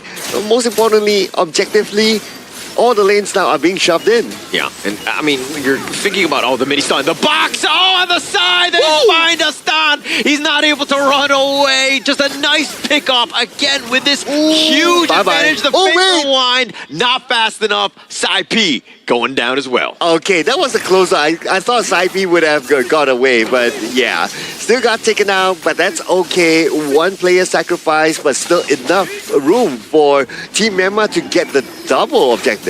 So Kyrgyzstan on the other side, now they have enough damage. Again, when you're not able to go fast enough to use that Fate Rewind to get on back with that time travel Fate Rewind, this is a situation now where, again, Myanmar have to play a little bit careful. They're definitely in control. I mean, they're up almost about 8k at this stage, but still, you don't want to be throwing a kill here or there in favor of Kyrgyzstan. Yeah, though to be fair, it was only one so far, right? Yeah, but I get where you're coming from, right? You don't let that one snowball to the other and so on and so forth. Yeah, and now the dash away, the Honey Sweet Freeze covering it, but now Min M doing a little bit of work, finding Marlon. The box is going to look to lock down Dastan and Azat on the run. Min with a left slash taking him down. Jamalbek is the only man standing. Myanmar looking to end this game at the 10-minute mark. I gotta tell you, this is clean, well-executed gameplay coming in from Team Myanmar. You gotta pay respect towards that Ukyo Tachibana. It's just such a destructive early game pick that, yes, we saw signs of Dastan trying to go for the aggressive invade, but he got punished for it. Went into deep, got taken down, got the bottom tower, got taken down again, and then if you're on such a resource-heavy pick like the Hansen and you're unable to get that snowball running, you're going to be paying a lot of price back towards your opponent because they're not going to let you breathe. And this time around, Myanmar utilizing the Ukyutachibana plus multi combo, it really made Dastan suffer in that jungle department. So Dastan, I think that in terms of just gameplay, like not just with the Hanshin, it was more of like a basic or a different jungler. I think that he would have had a little bit more impact. And the reason for that is that he was aggressive. He was looking to take fights, right? But Hanshin is so greedy. He needs that farm to really take him over the top, where if you're not finding that farm through kills, then you're kind of wasting time and you're not putting yourself in a position to win. Yeah, as compared to the opposing side, right? Like they don't need as much farm. So that's one thing, and that's why they are able to play this a little bit faster. But compared to game one, this game took a little bit more time just because of the roam pick. Because of the Moser, the playstyle of the Moser is not to be like, okay, I'm always in the jungle and opening up that map and setting things up through there. It's not that, but it's more of his Cannon Blast. And his Cannon Blast was used really, really well at the bottom to suppress Azad. And like what we talked during the cast, right? Like Azad is the main winning condition here for Kyrgyzstan, and if he's not able to farm, if he doesn't have a good lane, then it doesn't fall through. Myanmar successfully shut down Azad and also Dastan, the two main performers coming in for the side of Kyrgyzstan, and we saw how they were able to perform in their previous series, but coming today, Myanmar shut down all doors, even the windows. There was just no chance at all for Kyrgyzstan to make a potential comeback. Yeah, doors, windows, they put the curtains down. They just did everything. They were like, okay, you're just going to be locked in here forever. You're in my world, right? And Myanmar able to play, again, the game that they wanted, shutting down all those cores, just completely controlling the map, giving zero space whatsoever. Again, a flawless series by Myanmar. Actually, the entire flawless Asian Games qualifier, if I'm going to be completely clear. I gotta agree, man. So far, they are, I think that's their fourth game thus far, and they have cleaned up the entire group. Yeah. You know, props to Myanmar. That's a 4-0 clean slate coming in the side of Group B, and they've defeated every single opponent: Jordan, UAE, Kyrgyzstan, and Nepal in a clean 2-0 fashion. Yeah, definitely a team to look forward for in the main event later on. And besides that, they didn't start, right? They had the Penta Strike. With the Ukyutachibana. So Penta Strike also to introduce that, hey, this is our prodigy, right? Our 16-year-old prodigy pulling off a Penta Strike with the Ukyutachibana. That will go down in history. Yeah. And I mean, I think that, like, we expect to see even more, right? I think that this is just the beginning of his play, right? And his ability to just shine on stage, nothing is phasing him. And he's playing way beyond his years. I think it's also a progressive thing where the first few days, he's like slowly, you know, waking up as a player. And when he gets more attention, more growth, the scrims are coming in, it's applying towards the game. I do think the Ant and the side of Team Myanmar has been progressively improving as days go on. And this is the entire itemization chart here coming in for Team Myanmar in Game 2 against Kyrgyzstan, where you can see Dastan really tried to go for those early game aggression invades and ganks. There was one that was really close that he jumped on towards Zinhage, and he barely got that takedown on towards him, but Zinhage managed to limp away towards safety, and ever since then, jungle invades just didn't work out for Dastan. Yeah, it was very difficult for him, right, if he cannot snowball from the beginning, because like what we discussed, right, he's a hero that requires a lot of items. He's a greedy hero, and if you don't start off good early, then it's hard to reach that peak moment towards the later stages of the game quicker than your opponent. Because let's also remember that Team Myanmar, yes, they start off a little bit slower just because of how their draft is, but the core still remains. They will jungle invade you when it's the time. Yeah, and also, I mean, the biggest thing to me is the deaths, right? Sai P, that one time he got caught out where he wasn't able to get the Fate Rewind off in time. That was his only death. That was the only team's death. Right? They played a flawless game, completely controlling, and again, with the way that they do things, where Kyrgyzstan are trying to respond. They're trying to find, you know, Ant, but they can't get on top of him because they can't find him. It almost sounds like you're saying it's Sai P's fault now. I am. I mean, previously there was also a suffer death coming in for the side of Min as well, right? If I'm not mistaken. And back-to-back games, they only suffer one takedown coming in for their team. And for this game, for the side of Myanmar, the stats are really similar, even in terms of damage output. Everyone is really neck and neck but only Zinich has a bit of an edge over his teammates. Yeah, just a small one, but everybody contributing, right? Even Psy H with those cannon blasts. We were talking about this last pick modes. How would it do?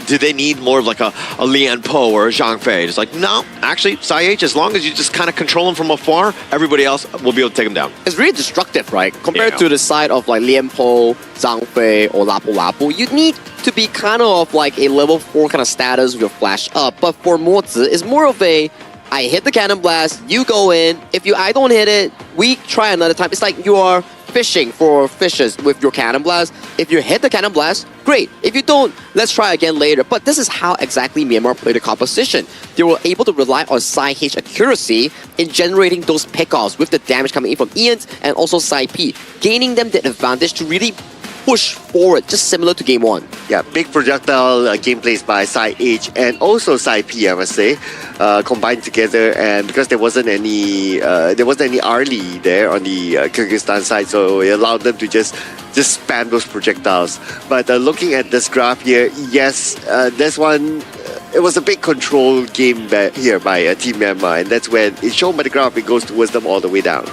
What do you think that they could have done better as Kyrgyzstan? Was it like a draft or was it like execution? Like what could they have done to give themselves a chance in this one? I think it's more in draft because if you were to look into some of the jungle picks here coming in for the side of Kyrgyzstan, it's more towards the jungle assassin, yes. Okay. But if you break it down towards the level 1 to 4 sort of status of these two picks, of Nakoruru and Hansin, they sort of don't do too well into the early game skirmishes that the Ukyu Tachibana actually excels in. So maybe next time, if you want to play a jungle assassin, you will need a strong mid lane that can guarantee push. Your roamer needs to be able to stand that vision ground because in these moments here, you can see Dastan going in for the aggressive invade, but he got caught out and he got taken down. It's okay if you miss the smite on the camp, but if you get taken down as a jungler, it's really bad going into the late game because look at this.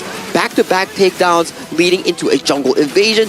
Dastan has to go for the split push. And when the team has no real jungler nearby, Kyrgyzstan was just getting picked off one after another, and it was so difficult for them to actually venture into those late game item power spikes. Yeah, it looked like when they jumped in or they were trying to make some sort of play, the aggressive play is right, but you need an exit plan. You need an exit strategy. They didn't really have too many of those where they would get caught out, and Myanmar were like, okay, there's 5 of us, there's 2 of you trying to steal one. And like, even if you steal it, we're going to take you down, we're going to take the buff away, so you're not getting that value. Yeah, and this is when Min was he came from behind. And then when he landed a few slashes, he dealt damage, he chased down. This is basically just Team Myanmar overpowering Kyrgyzstan because of their level and goal gap and dominance in the game overall. But our MVP, of course, double MVP, our player prodigy, Ian.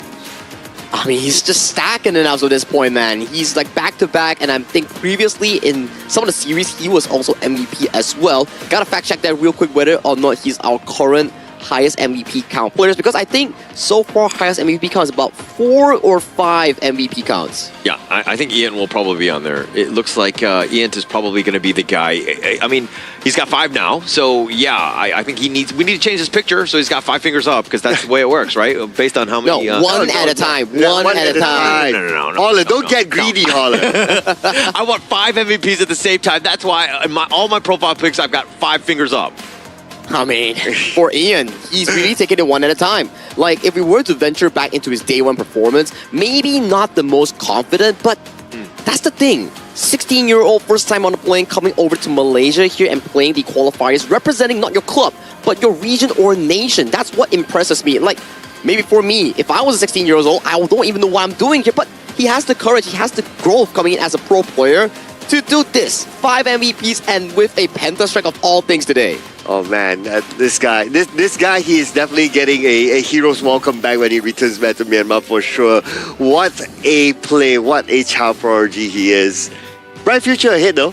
Yeah, I mean, if ever we do see a Myanmar team in the pro scene itself, I definitely want to be hoping to see Ant in that pro scene or in that pro league. But for now, we have to congratulate Myanmar because that is a clean slate coming in for their Group B run. They won every single opponent, lost 0 games, and they are on their way to the main event of the Asian Games. So congratulations, Myanmar. Yeah. And I'm actually going to keep this finger up until they create an MVP photo for me as well, so that I too can have one, just one. That's all I want, just one MVP picture right there. Are you good with the Ukyo Tachibana? I'm terrible with Ukyo. Okay, then That's one too many. Yep. Sorry, I'm man. sorry, man. It Yeah. just doesn't work like that. Yeah. You can't ask for something, you gotta game for it, just like Ant. Wow, look at you, look at you. All right, I'm going to go back into the drawing board. I will play some flow games in terms of just flowball and just spam that hero so that I will get to the same level of Ant. Good call. And you gotta be wondering for the side of Kyrgyzstan, right? I think this is a good wake-up call. Whether or not they make it to the main event or they make it to the last chance stage, this is a defeat that will wake them up. If they take this in a positive note, they can start to dissect down like what happened in that draft, what exactly they need to be improving in moving on to the main event if that's their ultimate goal, right? Because that loss wasn't any single one's fault in the side of Team Kyrgyzstan. It's a collaborative mistake that they did that caused the jungle to falter, that caused the draft to not function in their favor, whereas previously Dastan had a fantastic Penta Strike on the Hansen, but today it's just on a different note. Yeah, and all that bundled together with the fact that they had to go up against Team Myanmar that was on their top game. Going up against Ian was at his top game with the Penta Strike as well. So all together, it was difficult for them. Yeah, definitely difficult. I mean, if we're looking at the standings, I mean, Kyrgyzstan, they're going to be 2-2. Probably does not look like they're going to get into the top two. They're going to have to go the more arduous path, if you will. But they still have a chance. I think that, hey, use what you learned in that series to kind of get better, grow. You still have time and you still have an opportunity. Now, if we were to venture into Group B's result, right? Nepal is currently 2-1. Yes. They have one more game going up against Jordan, if I'm not mistaken. Yep. So if, and only if, Jordan beats the side of, hang on a moment, Nepal. Yeah. Then we might have a three-way tie between Kyrgyzstan, and Jordan and Yeah. also Nepal. So they have to duke it out to see who goes on towards the main event on second place and who between the last two teams makes it towards the last chance stage. So it's a bit complicated if Jordan takes down Nepal in a 2-0 fashion. Yeah. We wanted to see some tiebreakers, and this could be a little bit of a shift. I was only looking at the top three. I was not really looking at Jordan. My apologies, Jordan. But you still have a chance getting yourself to 2-2, right? And you could definitely play spoiler, so that will be an interesting series. More pressure on now Nepal, huh? Correct. If Nepal wins it, they guarantee their spot into the main event, and Jordan will be sent away. And then the side of the team known as Kyrgyzstan will be going into last chance stage. So it really depends on the following stage on how Jordan takes on against their series, against that later on. But that was a good one so far coming in for the side of Team Myanmar. And of course, we want to be hearing more from Mara to see who she's going to be interviewing next on the broadcast. So Mara, if you may, please show us who you are at that stage. Team Myanmar remains undefeated. Gong Yu Bade and job well done. You know, there's one thing I have to say. Penta Strike. Congratulations with that one. You got it. Game number 1, 6-minute mark. Tell us what was going through your mind as soon as you got it and what was the reaction right after it was done and with your teammates as well. ဒီမှာပေါ့ Penta Strike ရတဲ့အခါမှာညီလေးစိတ်ထဲမှာဘယ်လိုဖြစ်လဲပေါ့ဖြဲရပြီးရင်ဘယ်လိုခံစားရလဲအားလေးချက်ပြောပြပေးပါလေ ပြောပါဒါကျွန်တော်ရဲ့ပထမဆုံးပန်နာဂိတ်ပေါ့ဒီတောင်းတမမှာကျွန်တော်တို့မြန်မာအသင်းအတွက်ရောပထမဆုံးပန်နာဂိတ်ဆိုတော့ပန်နာ Strike He said he's very happy about it. It's the first Penta Strike he ever get on the stage, and it's also first Penta Strike for the team, so he's very happy about it. You know, you're really making a mark. A lot of people are starting to notice you with your Ukyo Tachibana. What do you want the rest of the world to know about Team Myanmar? ညီလေးပေါ့ဒီ Ukyo Tachibana နဲ့ကင်တာကိုတခြားလူတွေကလည်းသိပါပြီညီလေးရဲ့ skill လည်းတော်တော်ကြိုက်ကြရပေါ့အဲ့ဒါနဲ့တကဘာလုံးသိအောင်ညီလေးကဗာပြောချင်တယ်ပေါ့ဒီညီလေးပေါ့ ကျွန်တော်တို့မြန်မာအသင်းကအန်တာတော့အသင်းလည်းမဟုတ်လို့ short တော့မယ်အသင်းလည်းမဟုတ်ပါဘူးအဲ့ဒါကိုကဘာကြီးကိုသိစေချင်တယ် He said don't underestimate Myanmar and it's not an underdog team. Like he wanted to know the world about it. I don't think anybody will ever underestimate Team Myanmar after what your team has shown in this tournament. Now let's invite the rest of the world and Myanmar to support you on your road to the Asian Games. Asia Games တွေတခြားမြန်မာနိုင်ငံကလူတွေနဲ့တကမ္ဘာလုံးကလူတွေကိုကြည့်ဖို့တောင်းလိုက်ပါဦး ကျွန်တော်တို့ကိုလည်းနောက်ကိုAsian Games မှာဆက်ပြီးတော့အားပေးပါအောင် Asia keep rooting for Myanmar team in Nagora Asian Games. Thank you. Once again, congratulations. Job well done. Always with your Ukyo Tachibana. You heard it from Aunt. Now we're going to head back to our casters. Penta Strike, lead the gorge. Penta Strike indeed. Thank you, Mara, and also Ant for that interview. You can see him progressively getting more confident, not only in game, but also in interview segments with Mara as well, as he's more expressive now as an individual. Well, when you keep getting MVPs and you keep getting winner interviews, you're only going to get better and better, right? I think that just he's able to dominate in the way he's doing it. He's dominating the interviews now, huh? I'm pretty sure his TikTok dance with Mara as well is getting better. Yeah. They've been getting a lot of those. And there's also something better that actually improved his gameplay is also the IQ 15R, the tournament official phone coming in for the 2026 Asian Games Esports Qualifiers for Honor of Kings. If you're into a new device or a good device that can handle Honor of Kings at the ultra graphic quality or 120 FPS, do check out IQ 15R. I mean, I think that we've all kind of seen some of the all-star highlight plays off of that IQ phone, and they will only continue. But we've got Vietnam, Laos coming up. This series is going to be a banger. Oh yeah, absolutely, right? And I know who's casting this one. And you know when that person casts this one, you always get like tempest